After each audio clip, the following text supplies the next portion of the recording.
Welcome back, everyone, to Bourbon and BS Podcast. This is episode 112, and we're talking about, thank God for technology, and we're going to be drinking Weller Antique 107. 4 out of the 5 of us are going to be drinking Weller Antique 107. And we are smoking the Aging Room Nicaragua, the reigning cigar of the year for Cigar Aficionado. And I want to introduce my guests. I got kind of going around the screen here. We've got Doug Rufalo, D Ruff. Is that your rap name? That's my rap title. Street name. My handle. Rap title? My handle. Fair. We got Nate Hale on the top right now. Nate, welcome. And I got Eric Goldhaber going around the circle there down on the bottom right. Eric, welcome. Thanks for having me, buddy. Absolutely. And then we have Josh Altidus Bentley. See, he's got a nickname built into his name. So we got D Ruff and Altidus. Yeah, but his nickname's changed. That's true. That's true. It's very true. So changes every time you get the new job. Well, and the funny thing is, I make my name D Ruff with 2 F's. But if you send me a message and put 2 F's in my name, I'm going to be all over your case. So I'm the only one allowed to do it. That's the confusing part, though. I saw that when you put it on there, and you gave me shit the other night when I put Buffalo with 2 F's, and then you log on with D Ruff, and I'm like, well, this motherfucker, yeah, you're confusing me. It's a ball-breaking nature. I just can't help myself. All right, Nate, if you want to go over as sponsors for the video here for part 1, and I'm going to go ahead and to share this here. We've already got about 15 people watching, which is nice. Yeah. So we want to thank Tinderbox Easton Town Center, Columbus, Ohio, for providing our featured cigar of the evening, which is the reigning cigar of the year from Cigar Aficionado, the Aging Room Nicaragua. We also want to thank Josh Bentley, our Altidus rep, because this is coming out of Altidus. And then speaking of Altidus, they're our second sponsor this evening. We're going to be smoking the Trinidad Espiritu, which is an absolutely fantastic cigar ever since we got it in. It's been a great seller, great flavor, moves well, really good cigar. And then third sponsor, of course, the BS Cigar Company, Brian and Steve there. Got plenty of golds. That's what I got right now. Rufalo's got a gold, and been a big hit ever since we got it back, so we're very glad to have them back. We are shipping those out to people that call and email to the shop, preferably email, because obviously can't be there during the day because it's closed. So we want to thank the community for the support as well, for helping take care of the shop and ordering and everything, and helping us with this podcast. You got the Patreon page, finalizing some swag and some tiers. So hopefully that'll be coming soon. And we're kind of waiting on everything to kind of clear up so I can work. Yeah, we got to wait for all this to blow over before we can meet with the makers and designers and all that stuff to get everything finalized. So don't forget, share, leave us a review. If you're watching us live right now, go ahead, tell us what you are drinking and smoking. And Steve, how's it been this week? Just doing orders. We've been busy, which is nice. I'm still sharing it here. Hang on, but no, it's been busy. It's been good. We've been going to the post office. I think it might slow down a little bit, but we'll go over it here a little bit. That Josh and I did a little promo yesterday and had some action on that already. So we're gonna feature that tonight as well, which is good. I'm trying to share this here. Yeah, if you're watching, you just heard Steve hint at it. Got a killer special from Altidus that Steve will go into and Josh will go into. Absolutely killer deal. So pay attention to that and take advantage while that deal is still going on. Josh, how's road life different over the last 3 weeks with all this? Yeah, it is quite a bit different. I was lucky enough to have a vacation scheduled for the first week of this fiasco, if you will. That was the Tuesday after the smoking tent event was scheduled, and so I got to kind of remove myself from everything. Was still processing orders and going through everything. It's been different. But I will tell you that the industry is still strong. Cigars are still moving, and like Tinderbox, guys are shipping. So anything that we can do to support. We've got to be in this thing together, and our company, definitely has a slogan that not only are we better together, but together we will. And we're just we're all about support at this point. Any way that we can support our partners, we're definitely in this with you guys. No, it's awesome to hear. Yeah, it's been great seeing a lot of the community come together. Especially supporting the brick and mortar shops during all this stuff. All right, let me kind of do the audio start here, and then we'll get into conversation here, boys and girls. We got quite a few people listening in, which is great. And as Nate said, just go ahead and share what you are drinking, smoking, what you're doing tonight. But Nate, you want to give me the... Welcome back to the Bourbon and BS podcast, episode 112. This is part one. We're going to be talking about a beautiful cigar, the Aging Room Nicaragua here, and also drinking one of my favorites, although we'll get into it. We've talked about it before. The price has changed in the state of Ohio in the recent months, but we've got Weller Antique 107. So those are our featured ones tonight. I want to thank everyone on the audio here. Thank our sponsors. Everyone's holding up bottles. I love it. Thank our sponsors. We've got Tinderbox at Easton. They're the ones that supplied the Aging Room Nicaragua, and looking forward to smoking that. We also have the Altadis USA, which is where this cigar is actually coming from, and Josh Bentley is from Altadis and representing them, and he's our rep in this area. So he has been very, very gracious to also work on sponsorship, so that I've got a follow-up cigar for part two, which is the Trinidad Espiritu. So thank you, Josh, and to Paul and you guys for really pushing this through and believing in the podcast. I know it's helped out tremendously. It's helped out with obviously able to upgrade some of the features that we have available now, which I greatly appreciate. And then also BS Cigar Company. I've got a case full of multiple different BSs here. All different shapes and sizes. So we are getting a lot of action right now, sending a lot of those out, and we appreciate the support from BS Cigar Company. We've got all the sizes in on both blends. Really happy about it. So thank you guys for supporting us at BS Cigar Company. For those of you on audio, we did it on the Facebook Live, which is a good point to bring up. Every Wednesday, you can tune in live on Facebook or YouTube Live. We're streaming on both right now, which is very, very cool.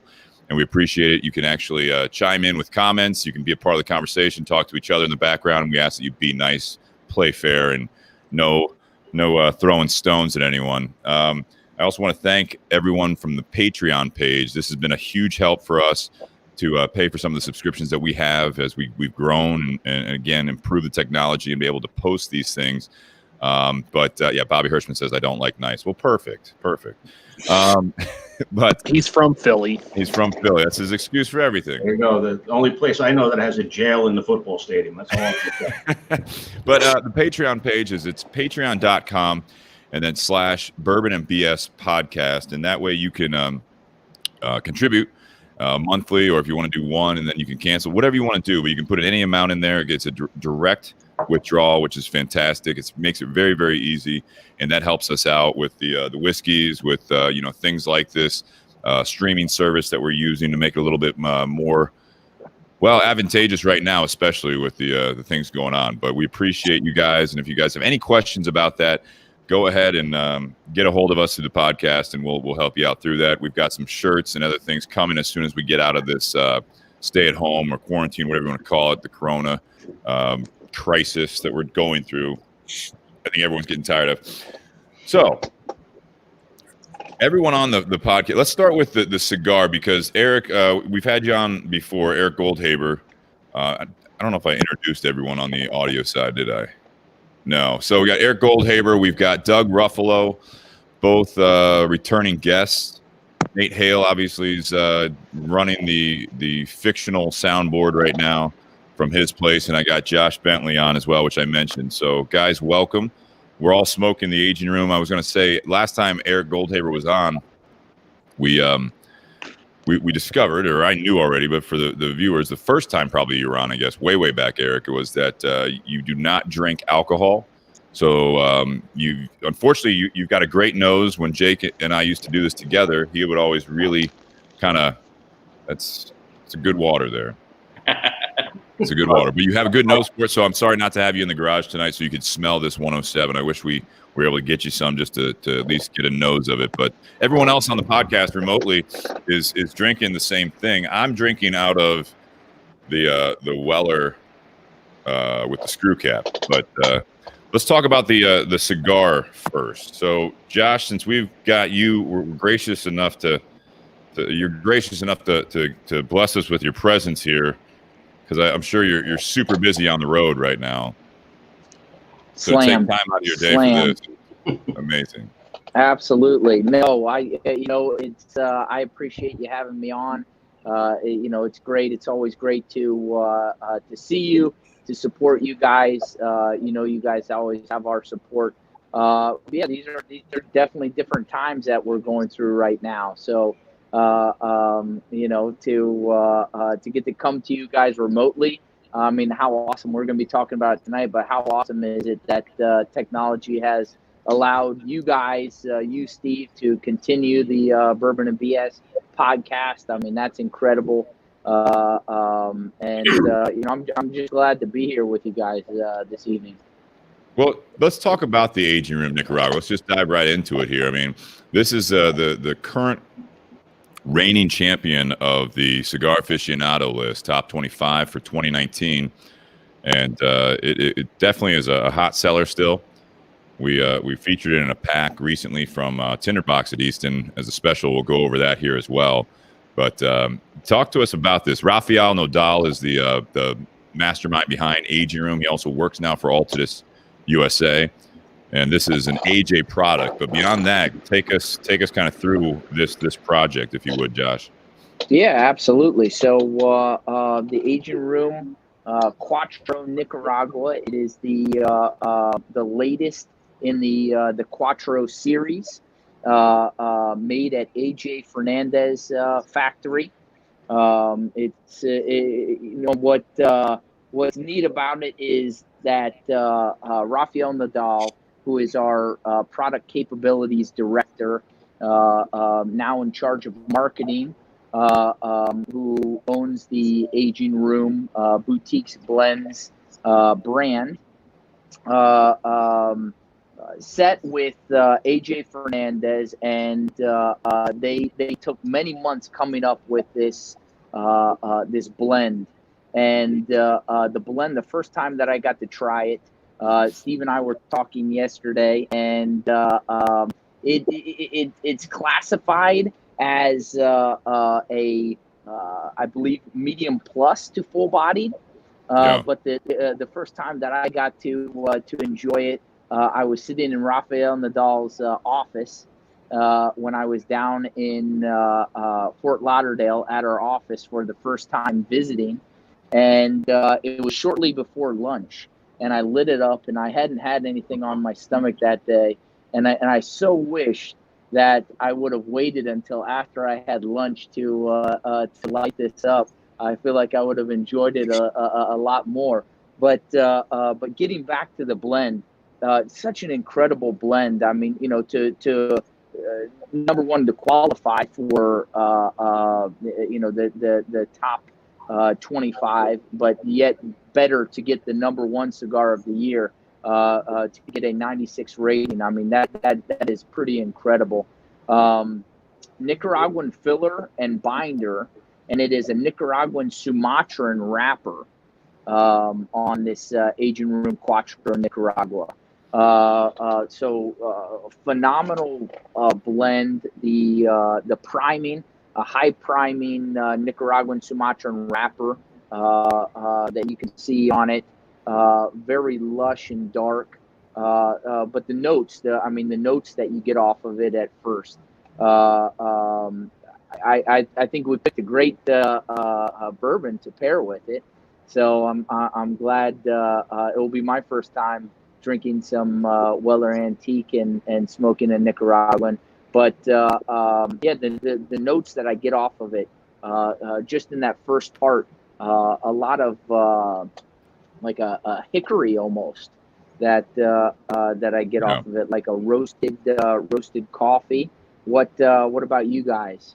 I was going to say the same thing because it's got a smokiness to it, but not like a fire cured smokiness. It's just a subtle flavor in there, and up against the Antique 107, it's phenomenal. I didn't want to jump too far ahead, but I agree with you, Doug. I mean, the pairing, I don't know if you've taken a sip yet, Josh, but the pairing off the rip is very nice. I just did that. Yeah, I didn't mean to jump ahead. Wow. Yeah. What'd you say, Josh, there? Sorry. I didn't mean to jump ahead if I jumped ahead. No, I mean, it's totally fine, obviously. I mean, to the pairing. I think that you hit it on the head with some of the notes you had. I would not classify this. I've smoked a handful of these. I would definitely not classify it as a full body. And I know you kind of gave a range as far as this is kind of I would give it a medium plus as far as strength. Medium plus as strength. Now flavor, I think it's got some complexity to it. I mean, there's a lot of I guess subtleties. I'm not going to rattle off like the notes like some people do. We've talked about that on the podcast, but I mean, I get the hickory. I get a little bit of the woodiness to it. You mentioned coffee, Josh. Yeah. Some like roasted coffee notes right off of the foot. Yeah. That I get off of it. It's very complex. Yeah, I agree. The flavor profile. I was just smoking a little bit before. I was smoking a Monte Cristo Classic series. Okay. And the Classic series is, almost what the name says. It's very classic. It's very even keeled, if you will, in that you're going to get just a little bit of what I would call like woodiness and hay, right? And it pretty much sticks through that almost the whole way through the cigar. Whereas I feel like in this aging room Nicaragua, and I believe this is in part why the guys at Cigar Aficionado gave it the number one, that it has a whole bunch of complexities that you get from it in that roasted coffee, in that hickory. What you don't just call it a woody smoke, but I mean for me primarily. And Doug, I think you hit it on the head when with what you said that it's like it's not that fire cured, but you get that roasted hickory almost, if you will, off of it. And one thing I'll say is I don't get a lot of spice from this one. I don't get any pepper. You get it in the retro Hale, Nate? Or you say, am I hitting on the nose? I get the spice on when I retrohale it. Really? Like it's weird. It's another one of those cigars that I don't get a lot of spice on the palate, but when I retrohale it, I do get that spice. I noticed spice just on the light, and maybe 3 or 4 puffs, and then it just kind of went away. I'm the exact. I didn't get any spice after the light. The light had a lot of spice. But more than anything, like I get the woodiness you guys are talking about. I get the roasted taste. It reminds me actually a lot of a coffee that I had. It was a single roast Ethiopian Sidama, because it at no point in time is an aggressive spice, but it's definitely it's a combination of flavor and darkness. You say it's not an aggressive spice? Not an aggressive spice, but it's spiced the way that you would want to mildly spice something else. It would just be enough spice to say that there's flavor to it, not spicy. Yeah, it's not spicy. It's not very peppery. I mean, I get Nate. I guess I'll give you that in the retro Hale. There's like a more of like a food spice. You know what I mean? It's almost like a ginger spice. yeah, like a little bit of that. This would go, I think, really. I mean, it's going well with the antique, but yeah, like when we talk about some of our favorite ryes, this would go really well with like Josh. You brought on one time previously that my top two probably that E.H. Taylor straight rye. You brought that on. So anytime you want to bring another bottle of that to the Columbus area, you just let me know. I have a home for it. But yeah, this one, I mean, I think it would go well with any good rye whiskey there as far as that goes. There was a thing I wanted to mention about this cigar, and this isn't the first time I've had it, and it reminds me that every single time I've had the Aging Room Nicaragua, which is probably about 7 or 8 times now, for some reason they've all burned perfectly even. I've never had to touch one up, ever. Yeah, perfect. The construction, and for those that have not had this, it's a box press, and I believe, Josh, it always comes in a box press. Are there any aging rooms that are not box press? Is that Pura Cepa? I can't remember if that's a yeah. So the Pura Cepa and the bin number 2 coming around. Yeah. Okay. Yep. But everything else is box press. Yep. So is there a reason for that? Is that something that Raphael really likes to do? Is it the blenders he's working with? Like, yeah, that is. So in the blends that they come up with, now the other blends in the Quattro line are from Tabacalera Palma, Hochi Blanco. Yeah. And that's who Raphael worked with before he started working with AJ on this blend. On the aforementioned bin number 2 and the Pure Cepa, they come from Nestor Plasencia's factory. And so, all when they go into blending,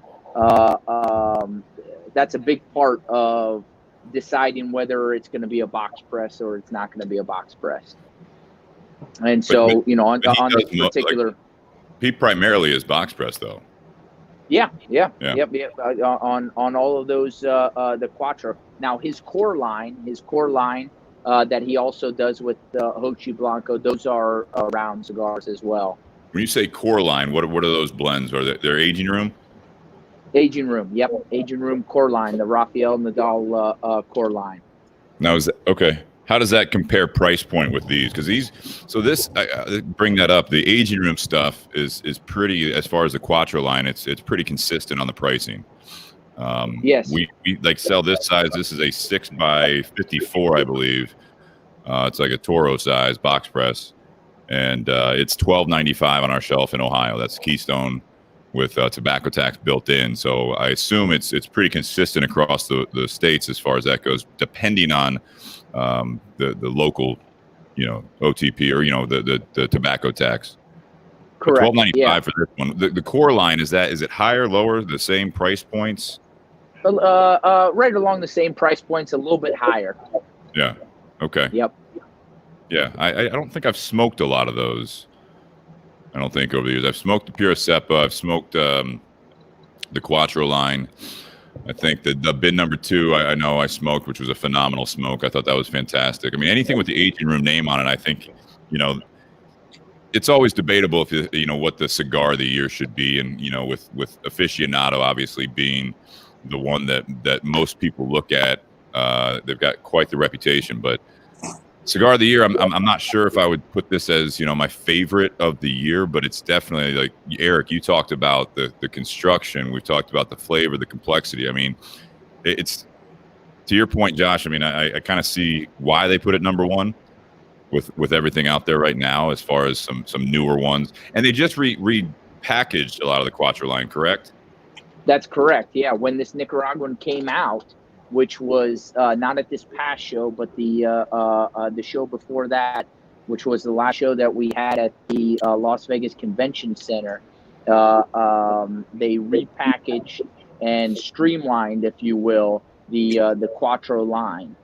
Yeah. And so before it had the Quattro F55 and F55M, had a lot of letters and numbers in it, and they kind of streamlined it to just the Quattro Connecticut, Quattro Maduro, Quattro Original, which all those are coming out of Tabacalera Palma, Hochi Blanco's factory, and then they added this this new one in the Cuatro Nicaragua from AJ Fernandez. This is the first one by AJ, correct? That's correct. Yep. What made go ahead, Nate. What made Rafael go with AJ to do this one, whereas the other ones were coming out of Hochi Blanco's factory? What made him, like, which one came first, and why the two different manufacturers? So he's had a long-standing relationship with everybody that we have mentioned before. Hochi Blanco, he had a long-standing relationship before that. He made all of those, the Quattro and his core line.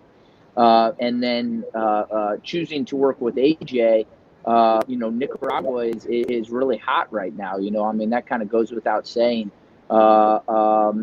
He had worked with Plasencia, coming out with the Pure Cepa that came out shortly before the Nicaragua. Utilizes Ometepe tobacco that Nestor Plasencia has. Choosing to go with AJ Fernandez, I think, was a definite win. A lot of what AJ is doing right now is just, phenomenal in terms of I believe what Rafael said was the access to tobaccos, but not only tobaccos, vintage tobaccos that are in AJ Fernandez vault, if you will. He's got a ton, just an absolute ton of it. Just to go in there and play, if you will, if I can use that verbiage. I mean, just must be phenomenal, especially for somebody like Rafael Nadal, who has that palette to work alongside of AJ Fernandez, and who again he had a long-standing relationship with. But talking and diving in a little bit deeper to what Rafael has been able to bring to Altadis USA with his relationships with those manufacturers in Nicaragua, because we don't have a presence in Nicaragua. Right. Altadis doesn't. We have Tabacalera Garcia in La Romana, Dominican Republic. We have Flor de Copan in Honduras. But we don't have operations in Nicaragua. So for him to come along and take over as head of product capabilities and now the marketing, is just incredible, because, firsthand he goes down there and if you will, gets his hands dirty, is able to collaborate with AJ and Nestor and come up with a product with AJ like this Cuatro Nicaragua that we're enjoying today. Well, I got to say that the draw on this thing, the smoke volume, it's lights out. It's perfect. It's a perfect cigar. No, I second that for sure. Super easy draw. But it's but it's not airy. It's not. I mean, it's easy. It's Balanced.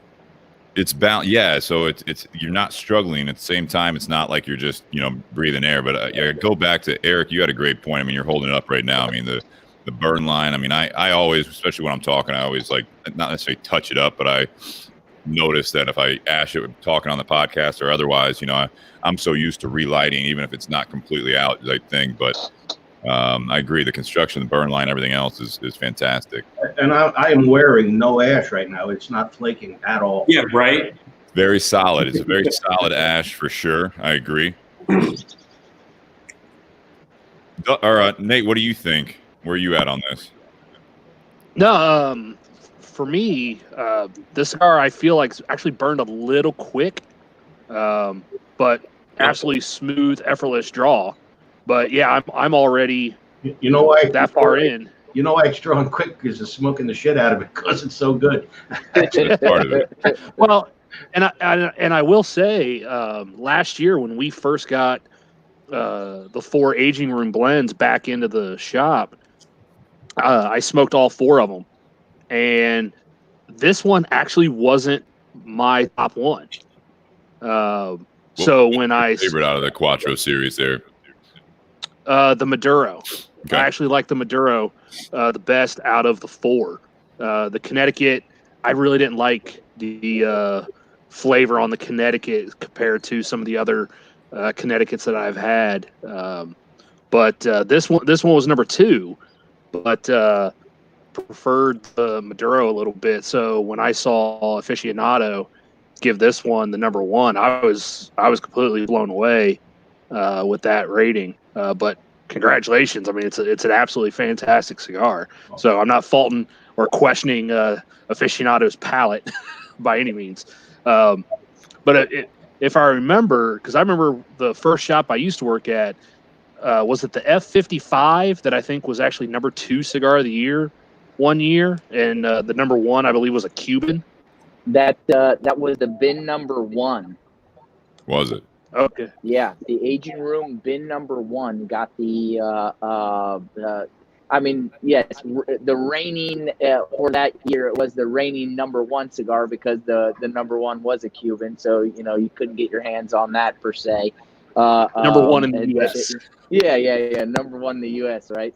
And that one you saw come in its own separate coffin. It had the number 1 or the number 2 that year.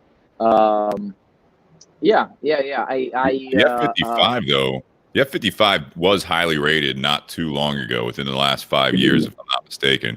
Which is now, if Josh, is the F55, is that now named original in the Quattro series? Is that correct? Yep, that's correct. Yep. I think Nate, and I don't know if Nate, you want to try to pull it up on your phone or anything like that, but check that out on the F55. Is that what you're doing? Because I recall that as well, because that was one that we didn't carry. We carried the at our store. We carried the M356, which was another good smoke. But the F55, I was going to say, Nate, if we're talking about the whole series, I like the Nicaragua along with the original. Those are my top 2 out of those 4.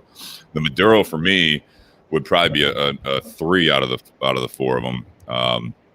But that original, I think that F55 is a great blend as well. So that Sumatran wrapper on it, a Dominican filler and binder. For a Dominican origin, it is a phenomenal, but consistent, very consistent smoke. For sure. In that put out by Tabacalera Palma, Rafael, and Hochi Blanco. Yeah. What'd you find, Nate? So the F55 was number 2 in 2013. Okay. The F55 was number 2. Yep. It was not the bin number 1. Nope, it was the F55 because I remember seeing the ads one might have been up there as well. That's when I was still working at my first shop. Oh, you were? Yeah, because I remember seeing the ads for it because we used to have the ads on the sliding door for the walk-in. And so we used to tell people, because some people are like, oh, you guys got the number 2. How come we don't have the number 1? Well, because the number 1 was Cuban. So this is the number 1 that you can get here in the U.S. Yeah, I remember it was a hot seller. Corrected. That was very good. Very good, Nate. I apologize. I stand corrected. No need to apologize on this podcast by any means. Don't worry, I'll hold that over you for years to come. Sure. So we've all said that the cigar is definitely pairing well with the 107, the Weller. We still in agreement on that for the 4 of us that are having that? Absolutely. Yeah. Oh yeah, absolutely. So the Weller, absolutely. Nate, do you or any of the guys, if you want to chime in on what we know? I know obviously Weller Antique 107 is a Buffalo Trace product. I know the Special Reserve is one that people talk about a lot. That's the green label. This has got that reddish label on it. It's definitely one of my favorites. It was definitely more of one of my favorites when the state of Ohio was selling it for $28. And then it went up to $39, and then right after that they put a cork in it and became $49.95 in the state of Ohio, which I think kind of caught up with some surrounding states. I don't think it was 28. We were very fortunate. It's an interesting thing to note. The McKenna went from a screw top to a cork and went up to $50. Yeah. And the same thing with the 107. So I'm not saying if a cork made it go up to $50, but it's an expensive cork, that's for sure. Expensive cork. Is there actually, this is me not knowing, is there a correlation between screw top to cork and price for some reason? No. So I don't know. And if anyone out there is listening, throw it on the comments as far as what the difference is. Now, what you'll find though, Eric, is just like less expensive wines, I think whiskeys a lot of times, some of the lower price points, and it's not all the time, it's not always the case, but you'll find some of the lower price point whiskeys will come with a screw cap as opposed to a cork. So I don't know. What I was kind of pointing out earlier to you guys, I don't know if you can, let me move this around, but it's not just that. So it seems as though the bottle has changed.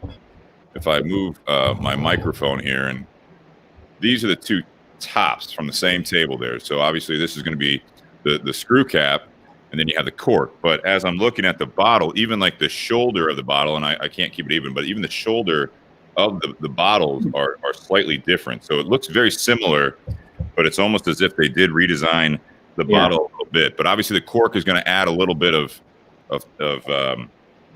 height to the bottle, obviously, because it is going to be just kind of on top of that as opposed to being flush like that screw cap. But I don't know. Dustin's chiming in and he says there's not a difference in pricing. Some will say that there's a taste difference, but primarily it's a cosmetic choice is what he's saying. Dustin, who's normally in the garage here if we were not under stay at home, whatever we want to call it.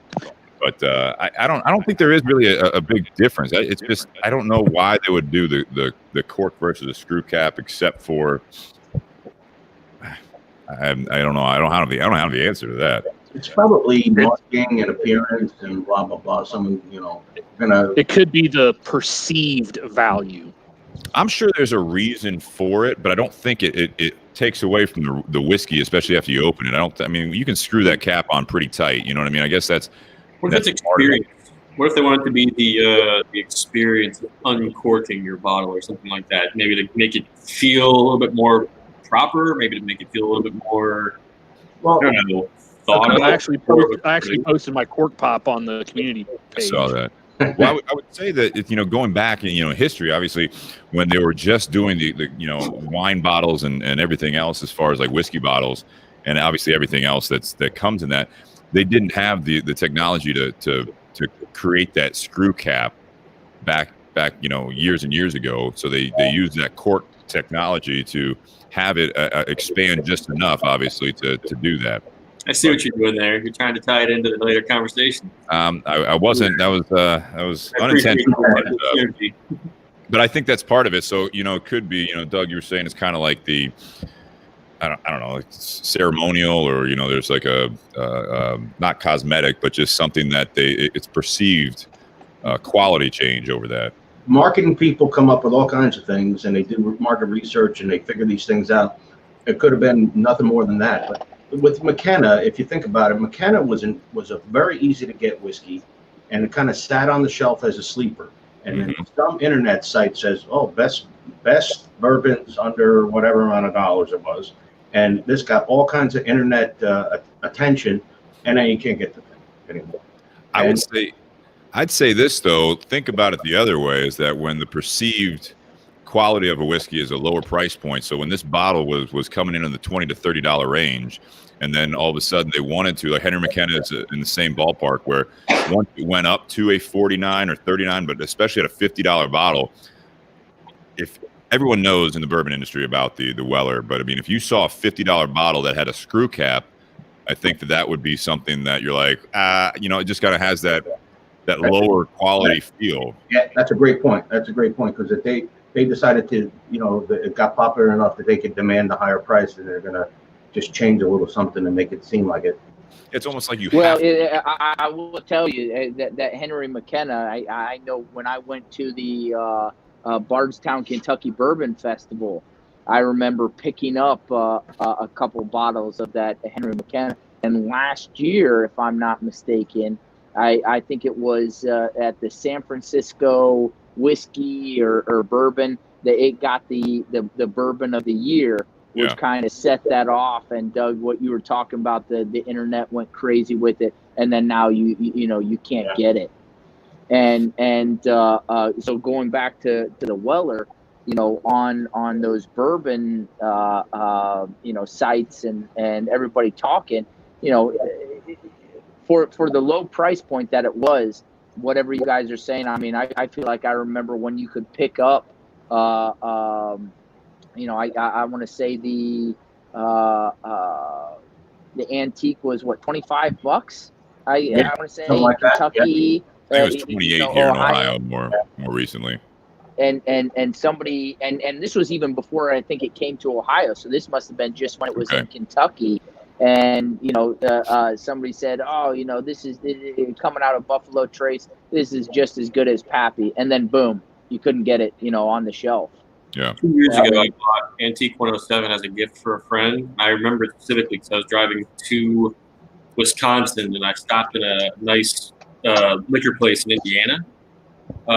Big, gigantic vault of it. And I remember specifically the antique was for sale for $59.99 2 years ago. Where? It was this big liquor vault off the freeway in Indiana. I can look it up later if you'd like, but it was Indiana had it that. But Indiana's not state run, so they can, if I recall, they can price whatever they really want at that point. Yeah, I stopped at a place off the highway in Indiana, and they had the E.H. Taylor small batch for $100. And I turned around and bye. Flip the guy off. Just ask him. I remember specifically picking it up because that year was when we first started looking into bourbons, and remember we were doing stuff in my garage, and I was stocking a whole bunch of more obscure stuff for everybody. That was something that people were talking about Weller, but Ohio didn't have much of in those couple months span. Correct. That huge Buffalo Trace boom. It's like, oh, finally, 107. I'm going to grab this up because I never see it anymore. And I specifically remember it was like the $60 bottle compared to the regular Weller, which is about $40. Yeah. I talked to the guy in the Kroger liquor store around the corner from me, and they get a lot more Weller now. They've opened up the Weller shipments to Ohio and get a lot more. He says he'll get between 6 on a Friday, every other Friday. He'll get 6 to 10 cases of the Special Reserve bottle, and he'll only get 2 cases of the 107. And the 107, gone, because everybody knows they're only going to have 12 bottles. Yeah, and the Special Reserve, I was actually surprised to see when I went to the store today.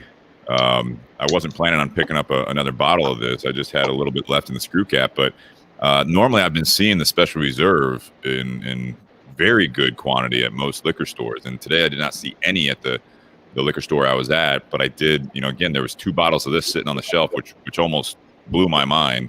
But the Special Reserve, we've talked about, it's definitely not my favorite. This one, though, however, you guys talked about Henry McKenna. I think these two are going neck and neck as far as, for me, when they were at that $30 price point or price bracket, they were both killer bottles.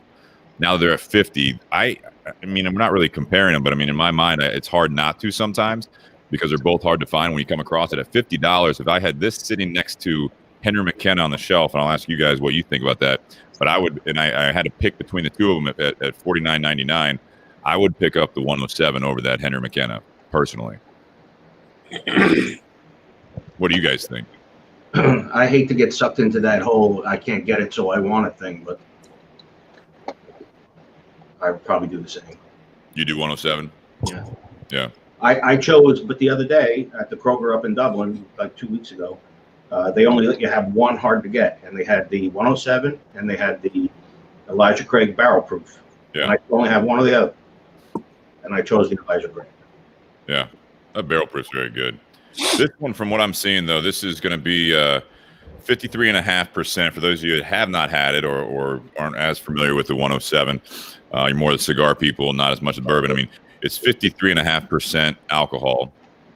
And according to this, it's a wheated mash, so it's not going to be rye at all in this. So you got 70% corn, 16% wheat, and 14% malted barley. So you're not going to have any rye in this mash bill, which makes sense because I do get a bit of a sweetness from it. I don't know about you guys. Yeah. Absolutely. Which I like. I like it. I think, obviously I like ryes and I like a bit of that body and the bold spice that comes with some of the good ryes, but it's nice to have an easy drinking. But this has a a lot more body than some of the other weeded bourbons that are just. I think this one's got more of a sweetness, but does have a little bit of boldness to it. I don't know what you guys. What's your take on it? The taste of the barrel char, that smokiness you get from the barrel, and that's what I like about it, is that the sweetness and the smokiness of the 107 against this cigar are just marrying together really nice. Yeah, Josh, what do you think of this whiskey? Man, I tell you, it is one of my go-tos.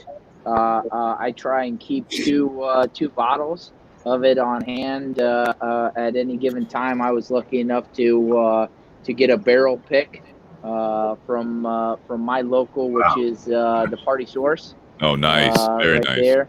So that's really nice. So it is one of my go-to.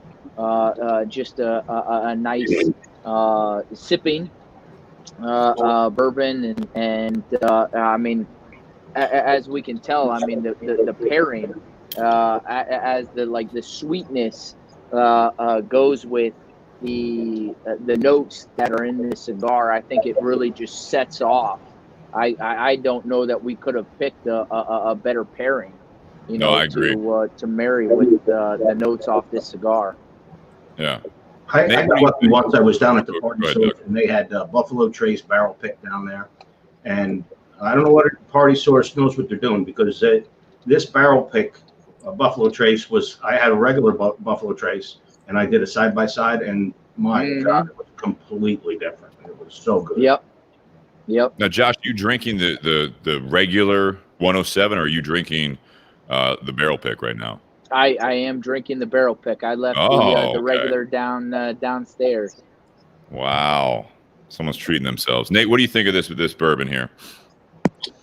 No, I really like how it has kind of a thick feel to it. Like, it's got a real thick, oily viscosity to it.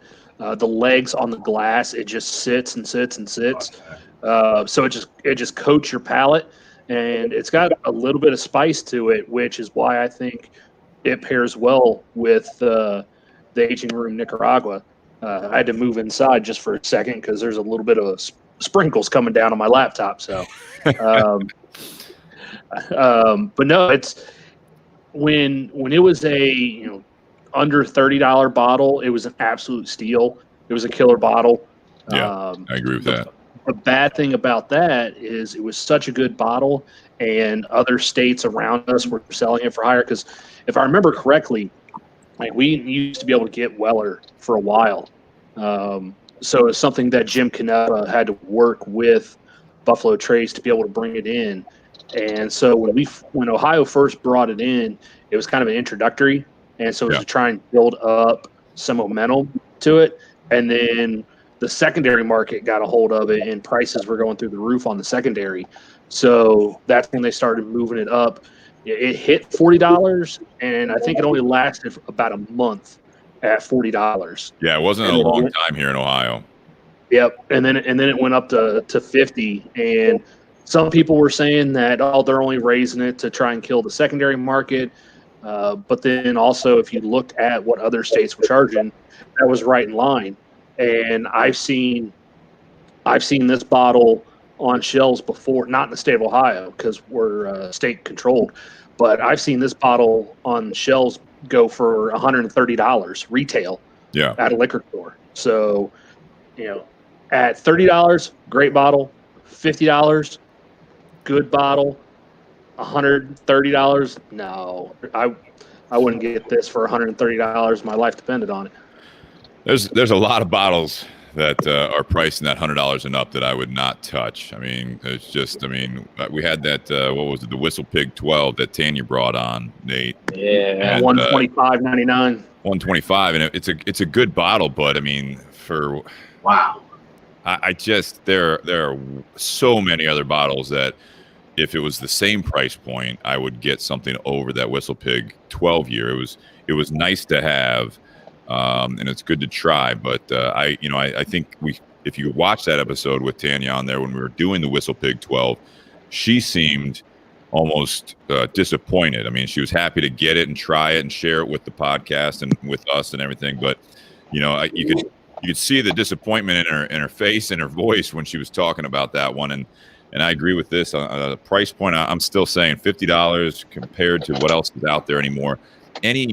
Almost we call them boutique or smaller bourbons that are coming out of the woodwork right now. They all walk in the door at like 40 and up. And I think, when you're comparing that, I don't think that this one should be that much lower than that. So there's a lot of factors, I think, with that. It was secondary. I also think that it's just the market and where everyone's going with their pricing, walking in the door, because it costs them more. If they're sourcing it, it costs them more. These people, Buffalo Trace, they're making their own stuff. And so it's getting to that point where, they might be making a little bit bigger margin on it, but they have a lot more expense into it as far as upkeep of the distillery, as opposed to just the price point. Much like the cigars, it's Josh, this, obviously you guys, when you're working with other manufacturers like an AJ Fernandez, you're basically employing him to do this, but now you're buying tobacco from him, you're buying the services from him, as opposed to everything keeping it in house. So I mean, there's different costs involved, but I mean, if with the direct market, as far as the whiskey world is much the same way. I think if you're sourcing it, if you're just more or less the middleman and you're putting your label on it and you're picking from, say, like MGP or something like that, you're going to have more cost. So it's going to be that $40 when all these hands are touching it and wanting a piece of it, the price is going to go up. So I don't know. I think that if this was $130, I'd say go fuck yourself. I would say that. Well, so it's interesting because the Weller 12, which is the black label, right, with the black screw top. Correct. I'm not sure. Have they moved to a metal screw top on the 12-year for the black label? Is that a cork? So this is not a cork. Yeah. This is just a metal screw top. But I remember back in the day, I got a Weller 12, but it was a plastic. It was a plastic Really? Screw top, and we're talking. This would have been before Ohio had Weller. I got it down in Kentucky. And I was out in Arizona riding around with our rep in January. Yeah. And I walked into a shop that happened to sell liquor, and I saw the Weller 12-year, and I was like, wow, okay, I'm going to go over there. I'm going to buy this. I'm going to take it home in my check bag, and I walked over, and it's $192. I was like, whoa. That's way more than list. Dang. So did you buy it? I did not. I did not buy it. And I mean, if I'm not mistaken, I paid less for that 12-year back in, I want to say this was 2000, maybe 14, than what Ohio is paying for the antique now. I believe I paid right around that $40, maybe $45, $49 price point for the 12-year is 49, or it was at one point in Ohio. Yeah. Yep. Now it's become a lottery bottle. Yeah, it's a lot. Yeah, but it still has. It's not a crazy price point. It might be 59 now, but I'd have to look at the OHLQ. But I absolutely agree that Weller, I think, just has had that price point, like the foolproof that Amy Schertzinger brought on when we did the McClellan's pick of the Weller foolproof. She basically shared the math with me, and even obviously she had to buy a barrel, so I mean it's a huge investment. But when it came down to it, that was actually in line with this the Antique 107, and that was coming in I think at 114. In fact, I have to go back and listen to that. I talked to Amy, but I believe she went down there to do a 107 pick more or less, and then ended up with a foolproof, so the barrel proof of 114. And like I said, I mean, I think the price point on that was just around this, or possibly a couple dollars less than $49.99. Well, I remember in one of the podcasts, Jake was talking about the price of McKenna going up and relating it to the age statement. And with McKenna, you get an age statement, right? Right. So 10-year. Same with Eagle Rare. I hate to say it, but I think Eagle Rare is going to start going up too. And I hope it doesn't. But I hope it doesn't. $29, it's a dynamite deal. But the Weller, the Weller 107 doesn't have an age statement. I don't know how long it's been in the barrel at all. No, so what I looked at, it was like 6-7 years is what they were talking about. When you look up some information on it, I mean, as far as actual reviews, I don't know if Buffalo Trace really puts it out there as much, but I mean, it's absolutely what I found here is it's somewhere around 6-7 years, and like even Eagle Rare used to say 10 years on it, but then they took that off of there. So I don't know. I agree with you on the Eagle Rare though. That's a great point. Is that there is a chance that that one could go up, but let's hope not. I mean, it's hard enough to find as it is, but if it goes up a little bit, it might make it easier to find. We don't know. This cigar, I'm going to have to get, and not suck it up to you, Josh, in any manner, but I am going to get more of these because I'm really enjoying it. But I've got ideas about what I want to try it with. A couple of different whiskeys that I really like. One I'm going to have to search for is the Elmer T. Lee. I think it's going to be great with this. So hard to get. But the one that I can get every day and bring home 2 boxes if I want is the Evan Williams single barrel. And I think it's got an orange peel note to it that blows my mind. I love that whiskey. And I think that would be great with it. Yeah. Yes. Yeah. Yes. Yeah. Go ahead, Josh. I appreciate that, Doug. I mean that is that's a bold statement, and I think that trying to think about what I have downstairs and what would pair well with what I don't have downstairs. But I have a Willet that is a 13-year Willet. I haven't cracked the cork on it yet, but I Doug, you made me think how that would pair and the maple Willet. I went through a bottle of 12-year that I had picked up when I was at the Kentucky Bardstown, Kentucky Bourbon Festival. But the maple notes together, what that would do. You're breaking up there a little bit, Josh. If you could say that again, I'm losing you here. Can you hear me all right? Somebody frozen on the screen. There we go. You're moving a little bit. Is that better? Yeah. But what I was saying was the maple notes that I pick up from this this bourbon that I'm thinking about in my head and how it would pair so well with this aging room Nicaragua and the smoky notes that you get out of that I'm picking up from it. What what notes that some of you guys are probably well into halfway through this cigar. What and any change in the flavors that you're picking up? I'm glad you asked, because about halfway through I started getting a pretty strong note of pistachio, which I don't get very often. So that's actually a really nice treat for me, because that's something that. What was that note? I didn't catch it. What was it? Pistachio. Oh, interesting. Yeah, it's not so much creamy as it is kind of just the dry flavor of it. Steve, you know that one of my favorite cigars is going to be the Aroa Colorado. Correct. The first 20-year Colorado. Yeah, that one has a bit of a pistachio note that I love. And I'm just now remembering the last time I had one of these, I took a photograph of it, posted on Instagram, and caught some hell from you because you guys just sold out of them. I'm like promoting something we don't have at the moment. That was just a personal thing. That's you're fine to share whatever you want, man. Anyway, no, but I will say that the heat didn't increase, which I always appreciate. I really hate when cigars turn on me. I am typically a very fast smoker. I looked when we first started, and for me to be this far down is, yep, Doug's in the same boat as me. So, Doug, I'm sure that you're just as bad as I am. If you enjoy something too much, it'll turn on you. Yeah, sometimes you get that bitterness at the end because you've been pulling on it too much, and forget to blow out every now and then. Not with this one, no. I think it heats up a bit. You said it does or does not, Eric? Does not with this one. This one, and I remember this with the other one. I was able to smoke it down to the last almost inch, and it smoked the exact same almost when I started it, with the exception of tiny bits of flavor opening up. But it wasn't.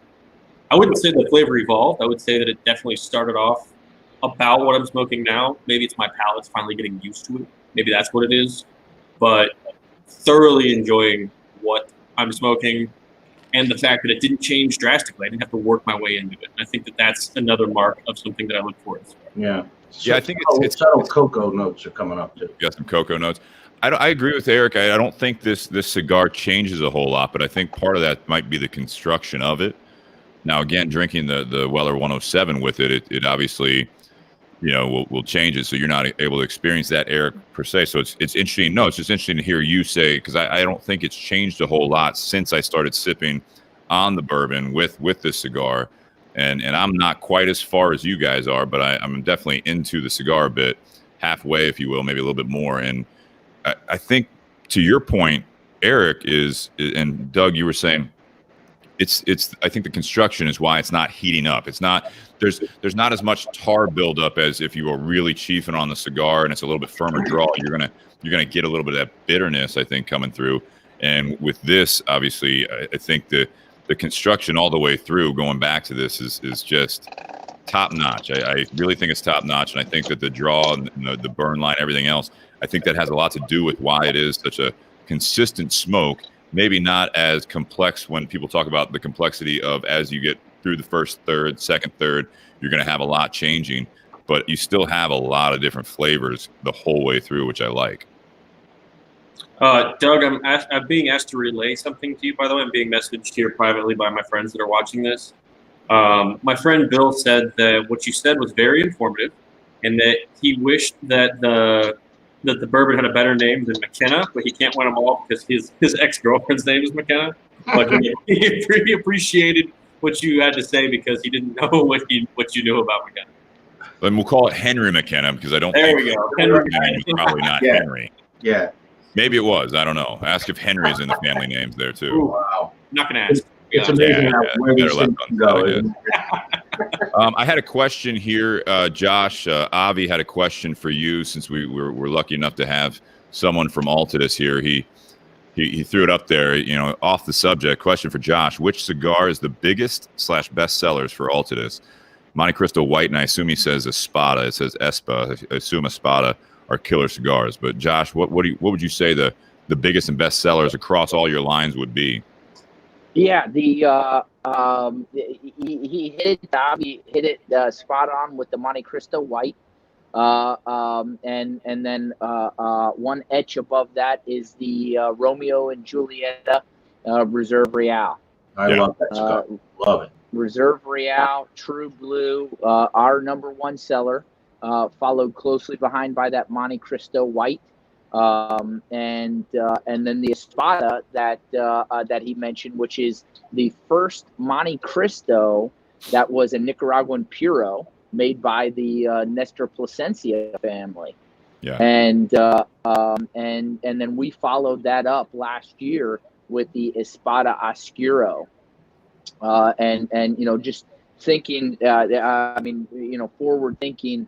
To revisit that cigar on the Bourbon and BS podcast would be a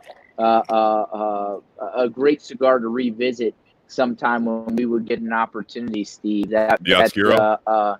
Yeah, the Oscuro. That would be a great cigar. I'm definitely down for that, because I love both of those Espada blends. If I'm not mistaken, the Bully is also really a high seller for you, right? That SKU, the 1875 Romeo Julieta Bully is a top 3 or so for you, if I recall. 1875, yep, in the original, original line of that is right up there, would probably be in the top 4. Yep, if you break down by SKU, yep. Yeah, the Oscuro and John Michael Moore, who was on a couple weeks ago, he says love the Oscuro. I mean, that Espada. I mean, working with that the Plasencia family when you guys brought that out. I mean, just from the presentation. When I first saw it, I mean, you've got that whole cigar basically covered in bands, which I love the presentation. I hate having to basically, I call it deturting it before you eat it. I mean, you have to basically do a lot of work. It's sleeved. What's that? It's sleeved. It's a sleeved cigar. But it's got 3 different bands on it, and it takes up the whole thing. I will say the 10 3 or 4. I think 3 it's because the part in the middle is kind of like perforated. Perforated, yeah. Oh, it looks like 4, but it's 3. Okay, that's right. Yep. But anyways, that cigar, the Espada, when you guys did that, I think that's it was a huge move because it's got a lot of packaging on the actual cigar itself, but it looks phenomenal. I mean, the way that it all comes together, and then it's a 10-count box, and you've got like a bit of like a leather type of a feel to the top of the box. I mean, overall, the presentation is absolute knockout. And when it's coming in at that like $12.95 to $14.95, depending on size, and at least in Ohio with Keystone markup, it falls right in line with a lot of the other Monte Cristos. So even with that extra packaging and buying in a 10-count box, somehow you guys were able to keep that down as far as price point. Now, obviously, $15 is not cheap for a cigar anymore, but I think that it's amazing that with all of the extra packaging and everything else, a lot of times you look at some of these really nice 10-count boxes, you look at the really nice bands that you can just see are like at cost probably like 20-25 cents just to put all that band on there, and somehow the packaging did not affect that price at all. I'm so sorry, Doug. Your cigar is the only one that I'm seeing doing this also, but my cigar is actually starting to smoke while just sitting still. Yeah. I don't see that in a lot of cigars, but yours seems to be doing that now, as well as mine. Yes. I didn't notice that until just now. I don't think that mine's been smoking. And I remember that you said it was kind of a smokiness. And I think of that when I taste that smokiness, which sounds bizarre because we're smoking cigars, but it reminds me of the incredibly smoky the Grand Habano Corojo number 5. That one's incredibly smoky. And I also appreciate this thing isn't filling the entire room with smoke every time I light it. And you get a lot of smoke too. You get a lot of smoke when you're actually, taking a draw off it as well. Sure. But I'm not sure if I want to. Are you talking about the foot, or are you talking about your draw? I see what you're saying. It's definitely billowing off of the wrapper as it's smoking. The only cigar that I know that would probably be closer to, maybe even more, would probably be the Liga Privada line from Drew Estate. I think that one just billows smoke off of that thing. It does. This one is doing it in here. You can't really see it on my camera, but I agree with you. It's nice that's why I think, again, going back to that construction on this one, is that it's got a great, it stays lit, and it, like, I can see it on yours for sure. But what I was saying on top of that, what I like is there are cigars that, even if, depending on if it's a firm draw, if it's a very light draw, but the amount of smoke you get on each draw of this cigar is I mean, it's a lot, which is good, I think, because that's part of why you're getting so much flavor. I mean, it's able to kind of go through the construction of the cigar, and you get a lot of it every time. Yeah, the roll's perfect. Josh, the Reserva Real, for me, I tend to buy a lot of them in the summertime because I Sunday morning with a strong cup of coffee, and I drink it with cream and sugar. But I make my coffee super strong. With that Reserva Real on a Sunday morning, it's just like a perfect way to start the day. Doug, my buddy Bill responded, and he said that he's going to start calling it Henry. Yeah, first name basis. I think that's nice. That's like my 50th nickname now. Okay. Yeah, that Reserva Real actually just got a pretty high rating. As a matter of fact, Rafael Nadal had one of our Grupo de Maestros on, I believe it was YouTube. They did a YouTube live the other day. I believe it was Monday, and they smoked the Panatella size that is in the tubo, and I believe Cigar Aficionado just gave that a pretty high rating. Yeah, I've had that. Really good smoke. Yeah, I have a friend that doesn't smoke a lot of cigars, and he either, when he comes to the shop and hangs out with me on the Fado patio, it's either the Monty White or the Reserva Real that I get. I mean, it makes sense. Those are definitely two top sellers for us as well. I mean, again, it's a well-known brand, but there's a reason for that. I mean, not just the Cuban heritage behind it, but I mean, it's. I think those brands are sometimes even passed over anymore from that. I think, Josh, you and I talked about that in the past, where like a Monte Cristo or Romeo Julieta, those are two brands that are iconic, and they've gotten passed over by the boutique market, but I'm seeing a lot more people come back. And I think part of it is things like the Espada line, or now you got that Romeo Nicaragua, Connecticut. You guys are working with different factories and bringing in new kind of ideas, but those are bringing some people back to the classics. Like the last time someone had a Monte Cristo White that's a locker member at a cigar shop across the nation, most people, I don't think, those aren't the people smoking the Monte Cristo Whites. More or less, it's the people that are kind of walk through that have heard of it, they've had it, they like it. But if you give almost like you almost unband a Monte Cristo White and say, hey, just smoke this, tell me what you think of it. It's a new cigar. We're thinking about bringing it on. It's a small company. What do you think of it? And I think probably 8 times out of 10, a senior cigar smoker is probably going to be like, this is really good. It's a little lighter than what I'm used to smoking, but a lot of flavor. The construction's really good. I mean, is it? Cigar. Yeah. And then you say, well, it's a Monte Cristo White. They're going to be like, oh, man, I haven't smoked one of these in forever. I forgot this was a good cigar. I have a huge complaint about the Monte Cristo White, and it's not to take away from the flavor. Watch your mouth. It turns. It turns more than any cigar I've had from Monte Cristo. Turned how? And maybe it's because I smoke too quickly. Maybe that's what it is. But it always turns harsh on me, and it gets really tarry.